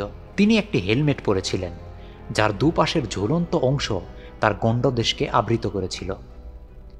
তার তরবারি কোষবদ্ধ অবস্থায় চামড়ার বেল্টের সঙ্গে বাঁধা ছিল। হাতে ছিল বর্শা। উবাই রাসূলের শক্তিশালী ও চওড়া কাঁধ লক্ষ্য করল। সে তার দীর্ঘ ও কঠোর হাতের দিকে তাকালো, যে হাত সহজেই একটি বর্শাকে দুটুকরো করতে সক্ষম। এই মুহূর্তে যোদ্ধা হিসাবে রাসূলুল্লাহ সাল্লাল্লাহু আলাইহি ওয়াসাল্লামকে খুব জাঁকজমকপূর্ণ দেখাচ্ছিল। আজকের দিনের খুব অল্প সংখ্যক লোক জানত যে নবী মুহাম্মদ সাল্লাল্লাহু আলাইহি ওয়াসাল্লাম তার সময়ের শক্তিশালী মুসলিমদের একজন ছিলেন। তার ব্যক্তিগত শক্তিমত্তার সঙ্গে ঐশী শক্তি যোগ হওয়ায় যে কোনো ব্যক্তির নিকট তিনি ছিলেন একজন ভয়ানক প্রতিপক্ষ। কিন্তু উবাই ছিল নির্ভীক। কিছুক্ষণ পূর্বেই সে একজন মুসলিম হত্যা করেছে, তাই তার মনোবল ছিল অত্যন্ত উঁচু। রাসূলুল্লাহ সাল্লাল্লাহু আলাইহি সাল্লাম সহজেই তার সঙ্গীদেরকে বলতে পারতেন উবাইকে হত্যা করার জন্য, এবং তারাও আদেশ পেলে ঝাঁপিয়ে পড়ে তাকে ছিন্ন ভিন্ন করে ফেলতে পারত। অথবা তিনি আলীকে বলতে পারতেন লোকটিকে হত্যা করো, এবং লোকটি সঙ্গে সঙ্গেই খতম হয়ে যেত। কেননা আলী রাদিয়াল্লাহু তাআলা আনহু যাকে হত্যা করতে প্রস্তুত হন, কেউ তাকে রক্ষা করতে পারে না। কিন্তু রাসূলুল্লাহ সাল্লাল্লাহু আলাইহি ওয়াসাল্লাম তার সঙ্গীদেরকে দূরে সরে দাঁড়ানোর আদেশ দিয়েছিলেন। এবারে তিনি কারো কাছ থেকে কোনো সাহায্য চাননি। এটা ছিল তার আত্মমর্যাদা ও শৌর্যবীর্যের প্রশ্ন।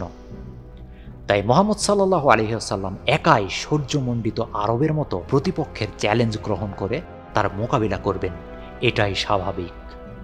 উবাই রাসূলুল্লাহ সাল্লাল্লাহু আলাইহি ওয়াসাল্লামের নিকট পৌঁছে ঘোড়ার লাগাম টেনে ধরে। তার মধ্যে তার তাড়াহুড়া ছিল না। সে মুহূর্তের জন্য ভাবতে পারেনি যে মুহাম্মদ সাল্লাল্লাহু আলাইহি ওয়াসাল্লাম তার প্রতীক্ষায় ছিলেন। তাই সে ধীরে সুস্থে তরবারি কোষমুক্ত করতে থাকে। কিন্তু তার বিলম্ব হয়ে যায়, কেননা ইতিমধ্যেই রাসূলুল্লাহ সাল্লাল্লাহু আলাইহি ওয়াসাল্লাম তার বর্শা তুলে উবাইরের বুকের উপরের অংশ বরাবর আঘাত হানেন। উবাই সামনে ঝুঁকতে চেষ্টা করে, কিন্তু তাতেও বিলম্ব হয়ে যায়। বর্শা তার ডান দিকে কাঁধে ঘাড়ের গোড়া বরাবর আঘাত হানে। আঘাত সামান্য হলেও উবাই ঘোড়া হতে পড়ে যায় এবং এর ফলে পাঁজরের একটি হাড় ভেঙে যায়। রাসূলুল্লাহ সাল্লাল্লাহু আলাইহি ওয়াসাল্লাম দ্বিতীয়বার আঘাত হানার পূর্বেই উবাই পিছনে ফিরে আর্তনাদ করতে করতে তার সহযোগীদের দিকে দৌড়াতে থাকে। তারা তাকে থামিয়ে কিভাবে কি ঘটেছে জানতে চাইলে সে কম্পিত কণ্ঠে বলে, আল্লাহর কসম, মুহাম্মদ আমাকে হত্যা করেছে। কুরাইশগণ তার আঘাত পরীক্ষা করে বলে যে এতে অস্থির হওয়ার কিছু নেই, কেননা আঘাতটির গভীরতা নেই এবং তা শীঘ্রই শুকিয়ে যাবে। উবাই উচ্চ কণ্ঠে আর্তচিৎকার করে বলে, আমি মরে যাব, আমি মরে যাব।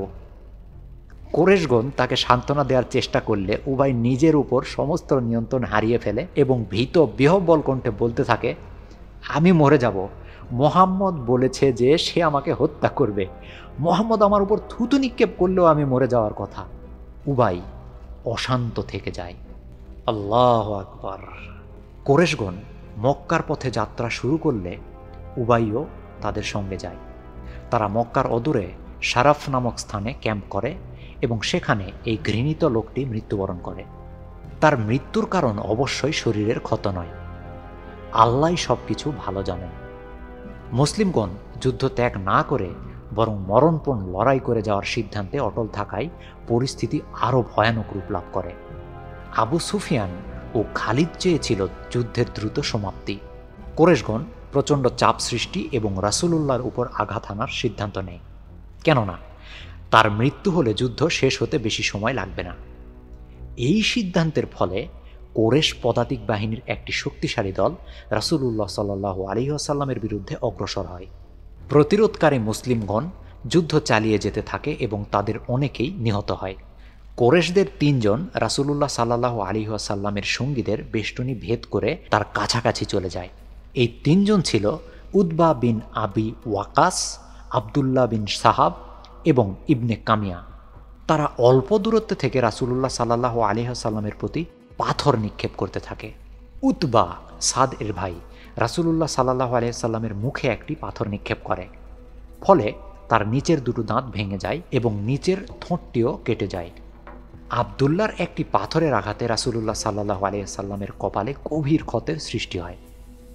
আর কামিয়ার নিক্ষিপ্ত পাথরে রাসূলুল্লাহ সাল্লাল্লাহু আলাইহি ওয়াসাল্লামের গণ্ডদেশ ফেটে যায় এবং তার হেলমেটের দুটি আংটা হাড়ের মধ্যে বসে যায়।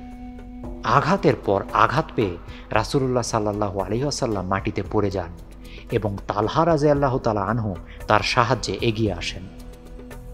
এই মুহূর্তে অবশিষ্ট মুসলিমগণ তীব্রভাবে পাল্টা আক্রমণ করে কুরাইশদেরকে হটিয়ে দেয়। সাদ ধনুক ফেলে তরবারি হাতে নেন এবং তার ভাইয়ের দিকে ছুটে যান, কিন্তু তার ভাই দ্রুত পলায়ন করে কুরাইশ বাহিনীর মধ্যে আশ্রয় নেয়। পরে সাদ বলেছিল যে সে তার ভাই উতবাকে অত্যন্ত জঘন্যভাবে হত্যা করতে চেয়েছিল, কেননা সে রাসূলুল্লাহ সাল্লাল্লাহু আলাইহি ওয়াসাল্লামকে আহত করেছিল। সংঘর্ষ কিছুক্ষণের জন্য বন্ধ থাকে। এই সময়ে রাসূলুল্লাহ সাল্লাল্লাহু আলাইহি ওয়াসাল্লাম তার মুখমণ্ডলের রক্ত মুছে ফেলেন। রক্ত মুছতে মুছতে তিনি বলেন, একটি জাতি কিভাবে সমৃদ্ধি অর্জন করতে পারে যারা তাদের রাসূলের মুখমণ্ডল রক্তে রঞ্জিত করে যখন তিনি তাদেরকে আল্লাহর পথে আহ্বান করেন। আবু উবাইদার কিছুটা শৈল্য চিকিৎসার জ্ঞান ছিল। তিনি রাসূলুল্লাহ সাল্লাল্লাহু আলাইহি ওয়াসাল্লামের গণ্ডদেশ হতে হেলমেটের আংটা দুটি টেনে বের করেন। আংটা দুটি রাসূলুল্লাহর গণ্ডদেশের হাড়ের সঙ্গে এমনভাবে বসে গিয়েছিল যে আবু উবাইদাকে তা বের করার জন্য দাঁত ব্যবহার করতে হয় এবং এর ফলে তাকে দুটো দাঁতও হারাতে হয়। আল্লাহু আকবার। পরবর্তীকালে তিনি আরবদের নিকট আল আসরাম নামে পরিচিত ছিলেন, যার অর্থ সম্মুখের দাঁতবিহীন ব্যক্তি। এই বিরতির সময়ে রাসূলুল্লাহ সাল্লাল্লাহু আলাইহি ওয়াসাল্লাম তার শক্তি ফিরে পান এবং শরীরে আঘাতের ঝুঁকি কাটিয়ে ওঠেন।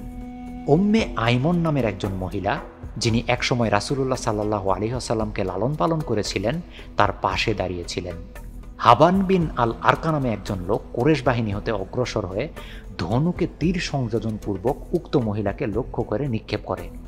মহিলাটি তার দিকে পিছন দিয়ে দাঁড়িয়েছিলেন, ফলে তীরটি তার পিছনে বিদ্ধ হয়। হাবান এটাকে ভয়ঙ্কর কৌতুকের বিষয় মনে করে তীব্র হাসিতে ফেটে পড়ে এবং পিছন ফিরে কুরাইশ বাহিনীর দিকে হাঁটতে থাকে। রাসূলুল্লাহ সাল্লাল্লাহু আলাইহি ওয়াসাল্লাম এই ঘটনা দেখে ক্রোধে ক্রোধান্বিত হয়ে পড়েন। তিনি নিজ তুনির হাতে একটি তীর নিয়ে সাদের হাতের দিকে নির্দেশ দেন, ওই লোকটিকে আঘাত হানো। সাদ রাসূলুল্লাহ সাল্লাল্লাহু আলাইহি ওয়াসাল্লামের দেয়া তীরটি তার ধনুকে লাগিয়ে সতর্কভাবে নিশানা ঠিক করে অবিশ্বাসী লোকটির প্রতি নিক্ষেপ করেন। তীরটি তার ঘাড়ে গিয়ে বিদ্ধ হয়। এবার রাসূলুল্লাহ সাল্লাল্লাহু আলাইহি ওয়াসাল্লাম তা দেখে হেসে ওঠেন। কুরাইশগণ এখন চারিদিক থেকে রাসূলুল্লাহ সাল্লাল্লাহু আলাইহি ওয়াসাল্লামের উপরে শেষবারের মতো মরণপণ আঘাত হানতে থাকে। রাসূলুল্লাহ সাল্লাল্লাহু আলাইহি ওয়াসাল্লামের চারিদিকে তার সঙ্গীদের তৈরি বেষ্টনী এই আঘাত প্রতিহত করতে সক্ষম হয়। কিন্তু মাত্র একটি জায়গায় এই বেষ্টনী ভেঙে যায় এবং ইবনে কামিয়া আবার বেষ্টনীর ভিতরে ঢুকে রাসূলুল্লাহ সাল্লাল্লাহু আলাইহি ওয়াসাল্লামের দিকে ছুটে যায়। এই আক্রমণের পূর্ববর্তী পর্যায়ে যে তিনজন লোক রাসূলুল্লাহ সাল্লাল্লাহু আলাইহি ওয়াসাল্লামের প্রতি পাথর নিক্ষেপ করেছিল, ইবনে কামিয়া ছিল তাদের একজন। রাসূলুল্লাহ সাল্লাল্লাহু আলাইহি ওয়াসাল্লামের পাশেই ডান দিকে মুসআব বিন উমাইর ও উম্মে আমারা নামে একজন মহিলা দাঁড়িয়েছিলেন। এই মহিলা আহতদের জন্য পানি বহন করা ত্যাগ করে মৃত ব্যক্তিদের একজনের শরীর হতে একটি ধনুক ও তরবারি নিয়ে প্রকৃত অর্থে যুদ্ধে শরীক হন। তিনি একটি ঘোড়া নিহত ও একটি কাফিরকে আহত করতে সক্ষম হন। ইবনে কামিয়া মুসআবকে মুহাম্মদ সাল্লাল্লাহু আলাইহি ওয়াসাল্লাম বলে ভ্রম করে এবং তার দিকে ছুটে যায়। মুসআব তরবারি উন্মুক্ত করে তার জন্য অপেক্ষা করছিলেন। তারা যুদ্ধ শুরু করে দেয়। কিছুক্ষণের মধ্যেই ইবনে কামিয়া একটি মরণ আঘাত এনে মুসআবকে শহীদ করতে সক্ষম হয়। মুসআবের পতনের সঙ্গে সঙ্গে উম্মে আমারা ইবনে কামিয়ার দিকে ছুটে যান এবং তরবারি দিয়ে তার কাঁধে আঘাত করেন। ইবনে কামিয়া বর্ম পরিধান করেছিল বলে মহিলা হস্তের দুর্বল আঘাতটি তেমন ক্ষতি করতে পারেনি। জবাবে ইবনে কামিয়াও আমারার কাঁধে তরবারির আঘাত হানে। ইবনে কামিয়া আঘাতটি তাড়াহুড়া করে হেনেছিল বলে তা মহিলাকে কাবু করতে ব্যর্থ হয়। তবে এতে তার কাঁধে একটি ক্ষতের সৃষ্টি হয়। তিনি মাটিতে পড়ে যান এবং কিছু সময় অচল হয়ে পড়ে থাকেন। উম্মে আমারার পতনের পরপরই কাফির ইবনে কামিয়া লক্ষ্য করেন রাসূলুল্লাহ সাল্লাল্লাহু আলাইহি ওয়াসাল্লাম স্বয়ং দাঁড়িয়ে আছেন। সে তার প্রতি ছুটে যায়। সে তার তরবারি তুলে রাসূলুল্লাহ সাল্লাল্লাহু আলাইহি ওয়াসাল্লামের মাথায় একটি বর্বর আঘাত হানে। তরবারি রাসূলুল্লাহ সাল্লাল্লাহু আলাইহি ওয়াসাল্লামের হেলমেটের কয়েকটি আংটা কাটতে সক্ষম হলেও বিদ্ধ করতে ব্যর্থ হয়। হেলমেটের উপর থেকে পিছলে তরবারিটি রাসূলুল্লাহ সাল্লাল্লাহু আলাইহি ওয়াসাল্লামের ডান কাঁধে গিয়ে আঘাত করে। আঘাতটির তীব্রতা এত বেশি ছিল যে রাসূল আকরাম সাল্লাল্লাহু আলাইহি ওয়াসাল্লাম তার পিছনের একটি ছোট গর্তে পড়ে যান। পরে আলী রাদিয়াল্লাহু তাআলা আনহু এবং তালহা রাদিয়াল্লাহু তাআলা আনহু তাকে গর্ত থেকে টেনে তুলেন। রাসূলুল্লাহ সাল্লাল্লাহু আলাইহি ওয়াসাল্লামকে পড়তে দেখে কামিয়া পিছনে ফিরে কুরাইশদের দিকে ছুটতে ছুটতে উচ্চ কণ্ঠে চিৎকার করতে থাকে, আমি মুহাম্মদকে হত্যা করেছি, আমি মুহাম্মদকে হত্যা করেছি। তার এই চিৎকার গোটা যুদ্ধক্ষেত্র জুড়ে ধ্বনিত হয় এবং কুরাইশ ও মুসলিম উভয় বাহিনী তা স্পষ্ট শুনতে পায়। এই সংবাদে মুসলিম বাহিনীর মনোবল ভেঙে পড়ে এবং তাদের অধিকাংশই উহুদ পর্বতের দিকে পালাতে থাকে। অল্প কিছু সংখ্যক মুসলিম ভাবল যে আল্লাহর রাসূলই যখন জীবিত নেই তখন আর বেঁচে থেকে কি হবে। তারা কুরাইশ অশ্বারোহী বাহিনীর দিকে বিপুল বেগে ধাবিত হয় এবং শেষ পর্যন্ত সবাই খালিদ ও ইকরামার হাতে নিহত হয়। এখানে খালিদ তার তৃতীয় ব্যক্তিকে হত্যা করেন, যার নাম রাফা বিন ওয়াকশ। মুসলিম বাহিনী উহুদ পর্বতের দিকে পালিয়ে গেলে কুরাইশগণ যত্রতত্র পড়ে থাকা মৃতদেহগুলো লুট করতে থাকে। রাসূলুল্লাহ সাল্লাল্লাহু আলাইহি ওয়াসাল্লামের সঙ্গী মুসলিমগণ দেখল যে তাদের আশেপাশে আর কোনো কুরাইশ নেই। লুটপাটের প্রলোভন মুসলিমদেরকে কিছুক্ষণ পূর্বে যেমন প্রলুব্ধ করেছিল, এবার কুরাইশদেরকেও তেমনই প্রলুব্ধ করল। পথ বাধামুক্ত দেখে রাসূলুল্লাহ সাল্লাল্লাহু আলাইহি ওয়াসাল্লাম তার দলের জীবিতদেরকে নিয়ে উপত্যকার গিরিপথের দিকে অগ্রসর হন। এই প্রত্যাহারের সময় কয়েকজন কুরাইশ রাসূলুল্লাহ সাল্লাল্লাহু আলাইহি ওয়াসাল্লামের দলকে অনুসরণ করলে তার সঙ্গীগণ তাদেরকে তাড়িয়ে দেয় এবং এক অথবা দুজনকে হত্যা করে। খালিদ রাসূলুল্লাহ সাল্লাল্লাহু আলাইহি ওয়াসাল্লামের এই প্রত্যাহার লক্ষ্য করেছিলেন, কিন্তু মুসলিম বাহিনীর প্রধান অংশকে ধাওয়া করতে ব্যস্ত থাকায় তাকে কোনো বাধা প্রদান করেননি। ফলে গিরিপথটিতে পৌঁছাতে রাসূলুল্লাহ সাল্লাল্লাহু আলাইহি ওয়াসাল্লামের কোনো অসুবিধা হয়নি। তার দলটি গিরিপথের পূর্ব পাশ দিয়ে পর্বতের কঠিন ঢাল বেয়ে উপরে উঠে এবং 400 গজ উঁচুতে একটি খাড়া পাহাড়ের নিকটে থেমে যায়। এখানে রাসূলুল্লাহ সাল্লাল্লাহু আলাইহি ওয়াসাল্লাম একটি পাথরের ফাটলে দাঁড়িয়ে পড়েন সামনে বিস্তৃত যুদ্ধক্ষেত্রের করুণ দৃশ্য পর্যবেক্ষণ করার জন্য। বিগত কয়েকটি সংঘর্ষে যে ৩০ জন মুসলিম রাসূলুল্লাহ সাল্লাল্লাহু আলাইহি ওয়াসাল্লামের সঙ্গে যুদ্ধ করেছিলেন, তাদের মধ্যে মাত্র ১৪ জন জীবিত ছিলেন এবং এদের অধিকাংশই ছিলেন আহত। বাকি ১৪ জন তাকে রক্ষা করার জন্য আল্লাহর পথে প্রাণ বিসর্জন দেন। এভাবেই মুসলিম বাহিনী যুদ্ধক্ষেত্র পরিত্যাগ করে। কিছু সন্ত্রস্ত অবস্থায় দূরে চলে যায়, কিছু মদিনায় ফিরে যায় এবং কিছু পরবর্তী দুদিন পর্যন্ত রাসূলুল্লাহ সাল্লাল্লাহু আলাইহি ওয়াসাল্লামের সঙ্গে যোগদান করতে ব্যর্থ হয়। কিন্তু যারা পাহাড়ি এলাকায় আশ্রয় নিতে চেয়েছিল, তারা ক্ষুদ্র দলে বিভক্ত হয়ে এমনকি কোরেশ অশ্বারোহীর সঙ্গে যুদ্ধের পর উহুদের পাদদেশে পৌঁছার পথ করে নেয়। এখানে তারা বিভিন্ন দিকে ছড়িয়ে ছিটিয়ে পড়ে। কিছু আশ্রয় নেয় পাহাড়ের পাদদেশে, কিছু পর্বত চূড়ায়, আর বাকিরা পর্বতমালার বিভিন্ন এলাকায়। কেউ জানত না তারা পরে কি করবে। যুদ্ধক্ষেত্রের পূর্ণ কর্তৃত্ব ছিল কোরেশদের হাতে। গিরিপথে পৌঁছে রাসূলুল্লাহ সাল্লাল্লাহু আলাইহি ওয়াসাল্লাম তার দেহের আঘাতগুলোর প্রতি খেয়াল করার কিছু সময় পান। এখানে কন্যা ফাতেমা ও তার সঙ্গে যোগ দেন। আলী রাদিয়াল্লাহু তাআলা আনহু তার ঢালে করে নিকটবর্তী এলাকা থেকে পানি নিয়ে আসেন, আর ফাতিমা রাদিয়াল্লাহু তাআলা আনহু পিতার মুখমণ্ডল হতে রক্ত পরিষ্কার করে ড্রেসিং করে দেন। এই সময় তিনি মৃদু কাঁদছিলেন। গিরিপথের এই দুর্গম আশ্রয়ে, যেখানে কোরেশদের পক্ষে ব্যাপক আক্রমণ রচনা করা সম্ভব নয়, রাসূলুল্লাহ সাল্লাল্লাহু আলাইহি ওয়াসাল্লাম তার ক্লান্ত দেহকে বিশ্রামের কোলে ঢেলে দেন। উহুদ পর্বতে আশ্রয় গ্রহণকারী মুসলিমদের মধ্যে কিছু উদ্দেশ্যহীনভাবে ঘোরাফেরা করতে থাকে। তাদের জানা ছিল না কোথায় যেতে হবে এবং কি করতে হবে। এদের মধ্যে কাব বিন মালিক নামে এক ব্যক্তি গিরিপথে ঘোরাফেরা করতে করতে হঠাৎ রাসূলুল্লাহ সাল্লাল্লাহু আলাইহি ওয়াসাল্লামকে দেখে চিনতে পারে। এই লোকটির কণ্ঠ ছিল অত্যন্ত শক্তিশালী। সে একটি উঁচু পাথরের উপরে উঠে তার জানা মতে অধিকাংশ মুসলিমের আশ্রয় এলাকার দিকে মুখ করে চিৎকার করে বলতে থাকে, আনন্দ সংবাদ হে মুসলিমগণ, আল্লাহর রাসূল এখনো এখানে। চিৎকার করার সঙ্গে সঙ্গে সে রাসূলুল্লাহ সাল্লাল্লাহু আলাইহি ওয়াসাল্লামের দিকে তার আঙ্গুল নির্দেশ করেছিল। এই আহ্বানের ফলে মুসলমানদের বেশ কয়েকটি দল পাহাড় পর্বত অতিক্রম করে রাসূলুল্লাহ সাল্লাল্লাহু আলাইহি ওয়াসাল্লামের সঙ্গে মিলিত হয়। এদের মধ্যে ওমর রাদিয়াল্লাহু তাআলা আনহু ছিলেন। রাসূলুল্লাহ সাল্লাল্লাহু আলাইহি ওয়াসাল্লামকে দেখে তার আনন্দের সীমা ছিল না। অবশ্য কোরেশগণ এই আহ্বান শুনতে পারেনি। ইতিমধ্যে আবু সুফিয়ান রাসূলুল্লাহ সাল্লাল্লাহু আলাইহি ওয়াসাল্লামের মৃতদেহের সন্ধানে বের হয়।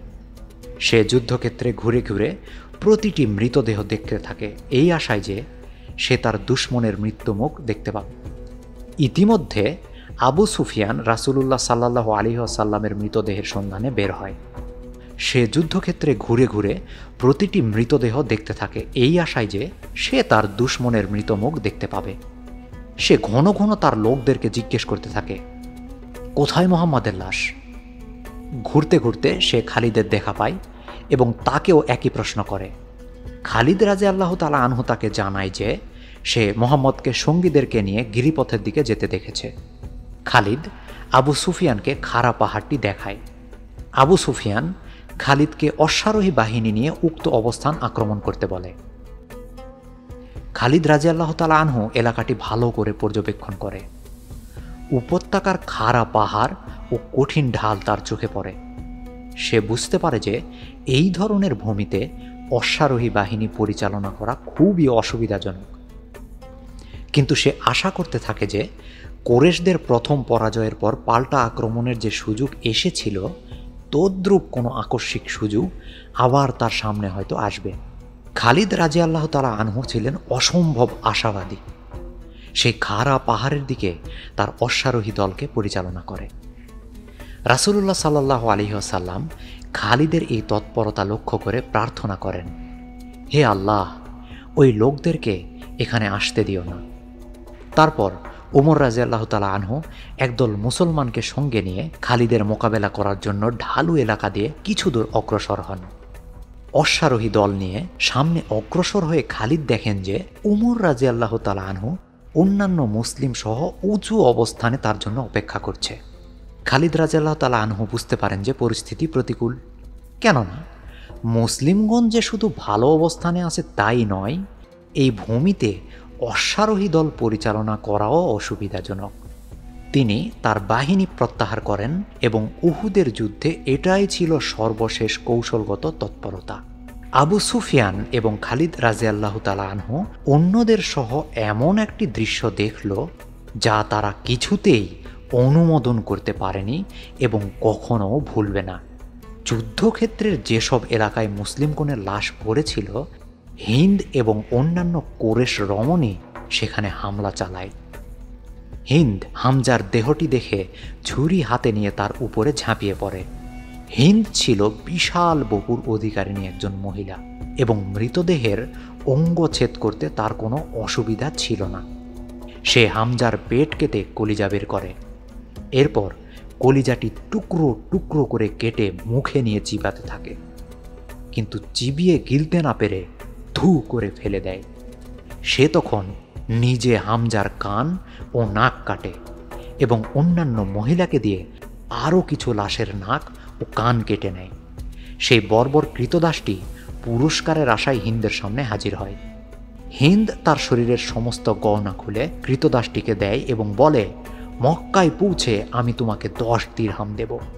নিজের গহনা কৃতদাসকে দিয়ে সে শহীদ মুসলিমদের নাক ও কান দিয়ে গলার মালা ও পায়ের মল তৈরি করে পরিধান করে। তারপর এই অদ্ভুত মহিলা গেয়ে ওঠে, আমরা বদর দিবসের প্রতিশোধ নিয়েছি রক্তের বদলে রক্ত। আমি উদ্বার অভাব ভুলতে পারছিলাম না, অথবা আমার চাচা ভাই ও পুত্রের অভাব। আমার অন্তর এখন শান্ত, বাসনাপূর্ণ এবং ওই ঘৃণিত ব্যক্তিটি আমার দুঃখের উপশম করেছে। আমি তাকে কৃতজ্ঞতা জানাবো যতদিন জীবিত থাকব, এমনকি মৃত্যুর পরেও আমার হাড় মাটিতে না মেশা পর্যন্ত। এই ভীতিকর পৈশাচিক অধ্যায়টি শেষ হলে আবু সুফিয়ান উপত্যকার দিকে হাঁটতে থাকে। তার এখনও মনে হয় যে রাসূলুল্লাহ সাল্লাল্লাহু আলাইহি ওয়াসাল্লাম হয়তো মৃত্যুবরণ করেছে। খালিদ তো ভুলও দেখতে পারে। সে রাসূলুল্লাহ সাল্লাল্লাহু আলাইহি ওয়াসাল্লামের অবস্থান থেকে কিছু দূরে একটি উঁচু পাথরের উপর উঠে চিৎকার করে বলে, তোমাদের মাঝে কি মুহাম্মদ আছে? রাসূলুল্লাহ সাল্লাল্লাহু আলাইহি ওয়াসাল্লাম তার সঙ্গীদেরকে সাড়া না দেওয়ার জন্য ইশারা করে। আবু সুফিয়ান প্রশ্নটি দুবার উচ্চারণ করে কিন্তু কোনো উত্তর পায় না। তারপর আবু সুফিয়ান 3 বার জিজ্ঞেস করে, তোমাদের মধ্যে কি আবু বকর আছে? সে আরও জিজ্ঞেস করে, তোমাদের মধ্যে কি উমর আছে? কিন্তু খাড়া পাহাড়টি থেকে নীরবতা ছাড়া কিছুই আসে না। এখন আবু সুফিয়ান অদূরে অবস্থানরত কোরেশদের দিকে মুখ ফিরিয়ে চিৎকার করে বলে, বোঝা গেল এই 3 জনই মৃত। এরা আর তোমাদেরকে কখনো কষ্ট দেবে না। এই কথায় উমরের ধৈর্যের বাঁধ ভেঙে যায়। তিনি আবু সুফিয়ানের প্রতি গর্জন করে ওঠেন, এ মিথ্যাবাদী, আল্লাহর দুশমন! তুই যাদেরকে মৃত বলছিস তারা জীবিত। এখনো আমরা যারা আছি তোদেরকে কঠোর শাস্তি দেওয়ার জন্য তারাই যথেষ্ট। এতে আবু সুফিয়ান উচ্চকণ্ঠে অবজ্ঞাসূচক হাসি হেসে ওঠে, কেননা সে জানে যে মুসলিমগণ এই মুহূর্তে কাউকে শাস্তি দেওয়ার অবস্থায় নেই। উমরের উদ্দেশ্যে বলে, ওহে খাত্তাবের পুত্র উমর, আল্লাহ তোমাকে রক্ষা করুন। সত্যই কি মুহাম্মদ জীবিত? আল্লাহর কসম তিনি জীবিত এবং তুমি যা বলছো তা তিনি শুনতে পাচ্ছেন। ইবনে কামিয়ার চেয়ে তুমি অধিক সত্যবাদী। আবু সুফিয়ান উত্তর দেয়।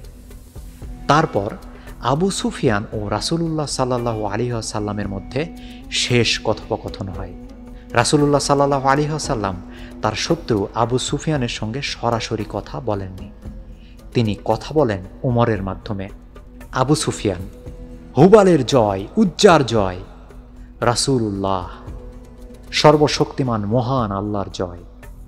আবু সুফিয়ান, আমাদের উজ্জা ও হুবাল আছে, তোমাদের কোনো উজ্জা ও হুবাল নেই।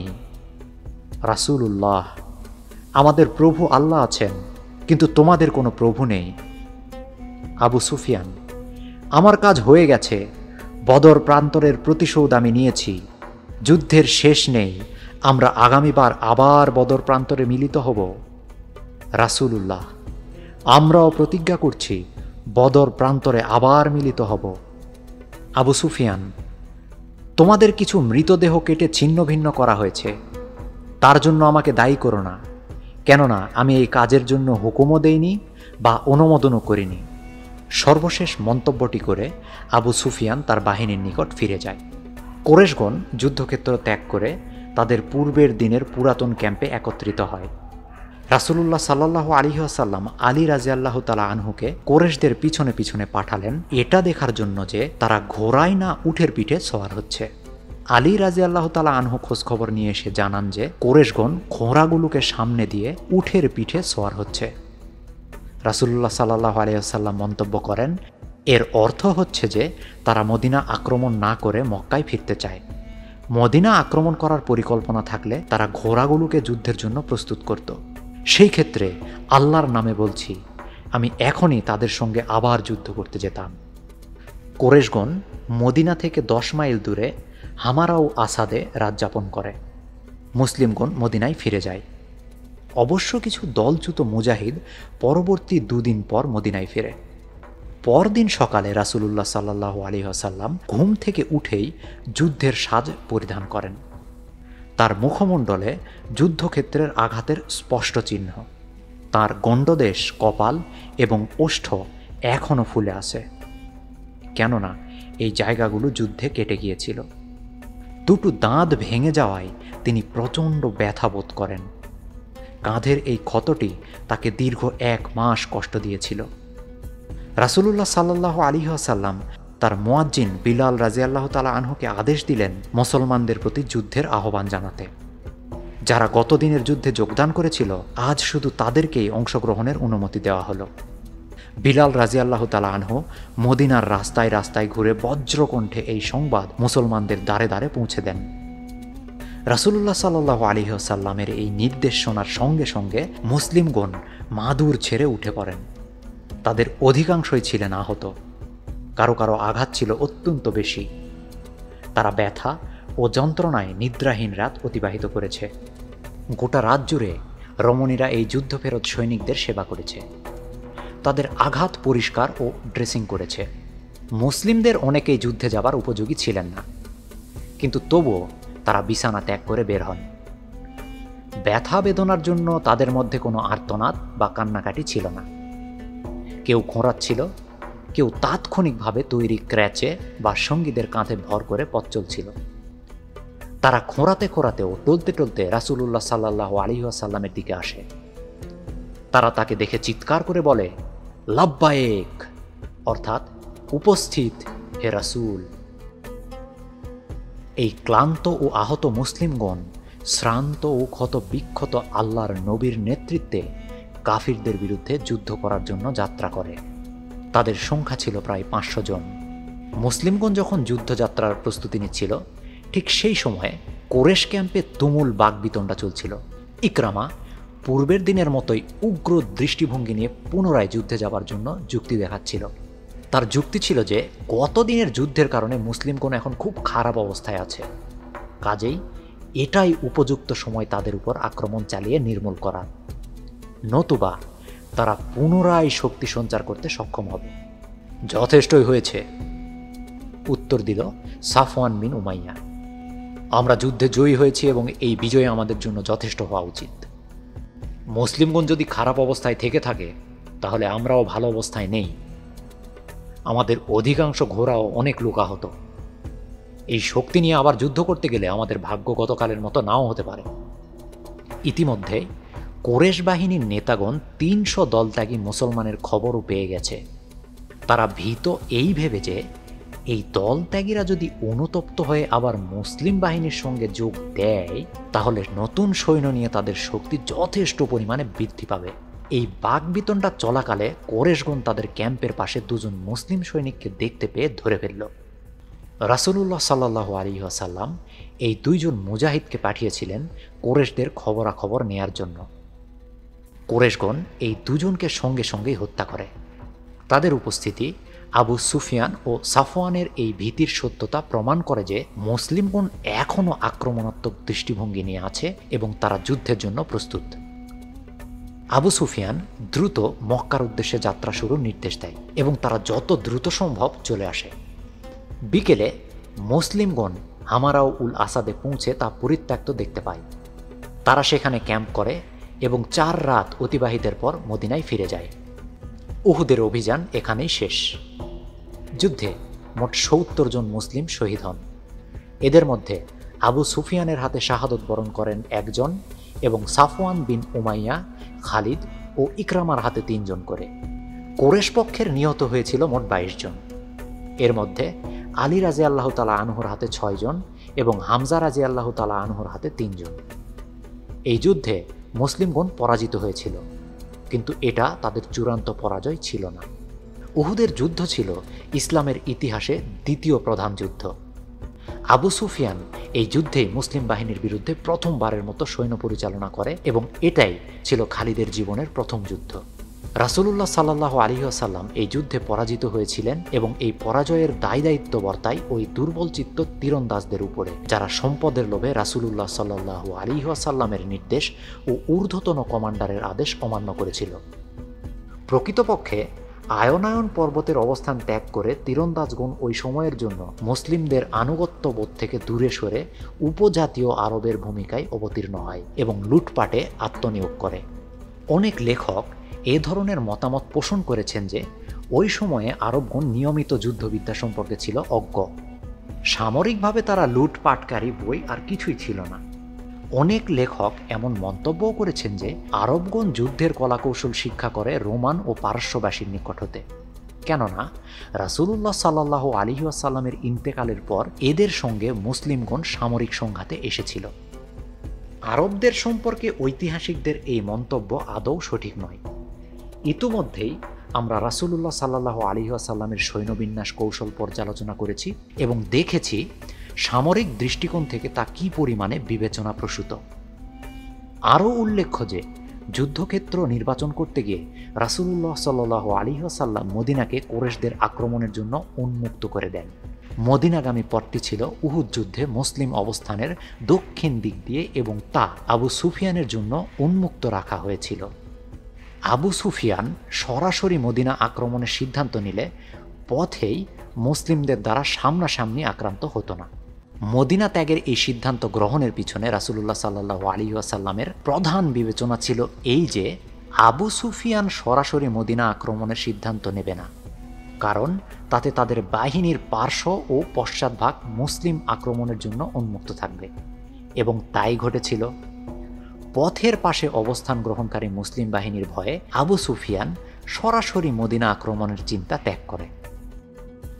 রাসূলুল্লাহ সাল্লাল্লাহু আলাইহি ওয়াসাল্লামের এই কৌশলটি ছিল অত্যন্ত উঁচু মানের এবং পরবর্তীকালে পৃথিবীর সামরিক ইতিহাসে বহুবার তার পুনরাবৃত্তি ঘটেছে। আবু সুফিয়ানকে প্রতিকূল পরিস্থিতিতে যুদ্ধ করতে বাধ্য করা হলেও তার সৈন্যবিন্যাস কৌশল অত্যন্ত দক্ষ। সে প্রধান পদাতিক বাহিনীকে মধ্যখানে রেখে শত্রুর পার্শ্ব ও পশ্চাৎ দেশে দ্রুত আক্রমণ চালনায় সক্ষম গতিশীল অশ্বারোহী বাহিনীকে দুই পাশে স্থাপন করে, যা রোমান ও পার্শ্বিকদের অনুসৃত কৌশলের অনুরূপ। উহুদ যুদ্ধে রাসূলুল্লাহ সাল্লাল্লাহু আলাইহি ওয়াসাল্লাম ও আবু সুফিয়ান যে পদ্ধতি ও কৌশলে যুদ্ধক্ষেত্র নির্বাচন ও সৈন্যবিন্যাস করেছিলেন, কোনো রোমান ও পার্শ্বিক জেনারেল তা অন্য কোনো উত্তম পদ্ধতিতে করতে পারতেন বলে সন্দেহ আছে। আজ পর্যন্ত কোনো সমালোচকও এর চেয়ে কোনো উত্তম সমাধান দিতে পারেননি। এই যুদ্ধ পর্যালোচনার আর একটি গুরুত্বপূর্ণ দিক হল খালিদের সামরিক বিচক্ষণতা ও দক্ষতার বিষয়টি। যুদ্ধের প্রথম ধাক্কায় কুরাইশ বাহিনীর প্রধান অংশ পলায়ন করলেও ক্ষুদ্র অশ্বারোহী অংশটি দৃঢ়ভাবে অবস্থান নিয়ে থাকে। সাধারণত কোনো বাহিনীর প্রধান অংশ পলায়ন করলে ক্ষুদ্র কোনো অংশ অবস্থানে থাকে না, কিন্তু এক্ষেত্রে দেখা যায় খালিদ ও ইকরামা অপরিসীম সাহসিকতার সঙ্গে তাদের বাহিনীকে নিয়ন্ত্রণে রেখে যুদ্ধক্ষেত্রে অবস্থান নিয়েছিল। যদিও সাধারণ বিবেচনায় এতে কোনো অসুবিধা হওয়ার কথা নয়। এতে একদিকে খালিদের চরম ধৈর্যশীলতা ও অন্যদিকে সহজেই পরাজয়কে বরণ না করার তীব্র মানসিক শক্তির বহিঃপ্রকাশ ঘটেছে। মুসলিম তীরন্দাজদের নিজ অবস্থান ত্যাগের বিষয়টি শুধুমাত্র খালিদের তীক্ষ্ণ ও সুযোগ সন্ধানী দৃষ্টিতে ধরা পড়ে এবং শত্রু বাহিনীর পেছন হতে আক্রমণ রচনার একটি দুর্লভ সুযোগের সম্ভাবনা উপলব্ধি করে। গোটা পরিস্থিতিটি দ্রুত পর্যালোচনা করে তিনি প্রাপ্ত সুযোগের সদ্ব্যবহার করার লক্ষ্যে তড়িৎ গতিতে মুসলিম বাহিনীর পিছন হতে একটি পাল্টা আক্রমণ রচনার সিদ্ধান্ত নেন। এটা ছিল খালিদের সৈন্য পরিচালনার অত্যন্ত প্রতিভাদীপ্ত সিদ্ধান্ত, যা মুসলিম বাহিনীর নিশ্চিত বিজয়কে প্রায় পরাজয়ে রূপান্তরিত করে। উহুদ যুদ্ধে খালিদের ধৈর্য, মনোবল ও সাহসিকতা এবং মুসলিম বাহিনী পর্যুদস্ত না হওয়া পর্যন্ত অব্যাহত চাপ সৃষ্টির ক্ষমতা সকলের দৃষ্টি আকর্ষণ করে। যুদ্ধে প্রতিপক্ষের 3 জন যোদ্ধাকে হত্যা করার মধ্য দিয়েও তার ব্যক্তিগত সাহস ও যুদ্ধ কৌশলের প্রকাশ ঘটে। সাহসিকতা ও যৌবনের দীপ্তি এবং ধৈর্য ও বিচক্ষণতার প্রকাশ ঘটিয়ে খালিদ রাদিয়াল্লাহু তাআলা আনহু ভবিষ্যতে বৃহৎ সামরিক সফলতার সম্ভাবনার স্বাক্ষর রাখেন। এটাই ছিল ইসলামের প্রথম যুদ্ধ, যা দক্ষ সৈন্য পরিচালনার কৌশলের জন্য ইতিহাসে স্মরণীয় হয়ে আছে। এরপর থেকেই মুসলমানদের যুদ্ধগুলোতে সৈন্য পরিচালনা ও রণকৌশল উত্তরোত্তর গুরুত্ব পেতে থাকে।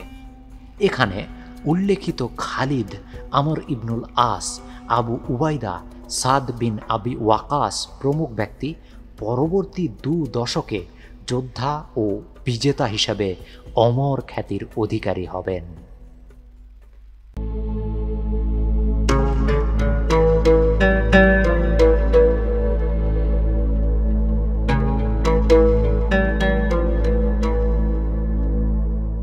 এতক্ষণ আপনারা শুনলেন ইসলামের অন্যতম শ্রেষ্ঠ বীর খালিদ বিন ওয়ালিদের জীবনী নিয়ে রচিত গ্রন্থ দ্য সোর্ড অব আল্লাহ এর বাংলা অনুবাদ আল্লাহর তলোয়ারির 2য় পর্ব। পর্বটি আপনাদের কেমন লাগলো কমেন্ট করে জানাতে ভুলবেন না। চ্যানেলে নতুন হয়ে থাকলে চ্যানেলটি সাবস্ক্রাইব করুন, আপনি নিজে শুনুন, আপনার প্রিয়জনকে জানান। কন্টেন্টটি ভালো লেগে থাকলে লাইক করুন, শেয়ার করুন। আগামী পর্বে আমরা জানব খন্দকের যুদ্ধ, খালিদ ইবনুল ওয়ালিদ রাদিয়াল্লাহু তাআলা আনহু এর ইসলাম গ্রহণ এবং তার উপাধি সোর্ড অব আল্লাহ অর্থাৎ সাইফুল্লাহ উপাধি লাভের ঘটনা এবং প্রেক্ষাপট। সেই পর্বটি দেখার আমন্ত্রণ জানিয়ে আজ এখানেই শেষ করছি। সে পর্যন্ত সবাই ভালো থাকুন, সুস্থ থাকুন। আল্লাহ হাফেজ।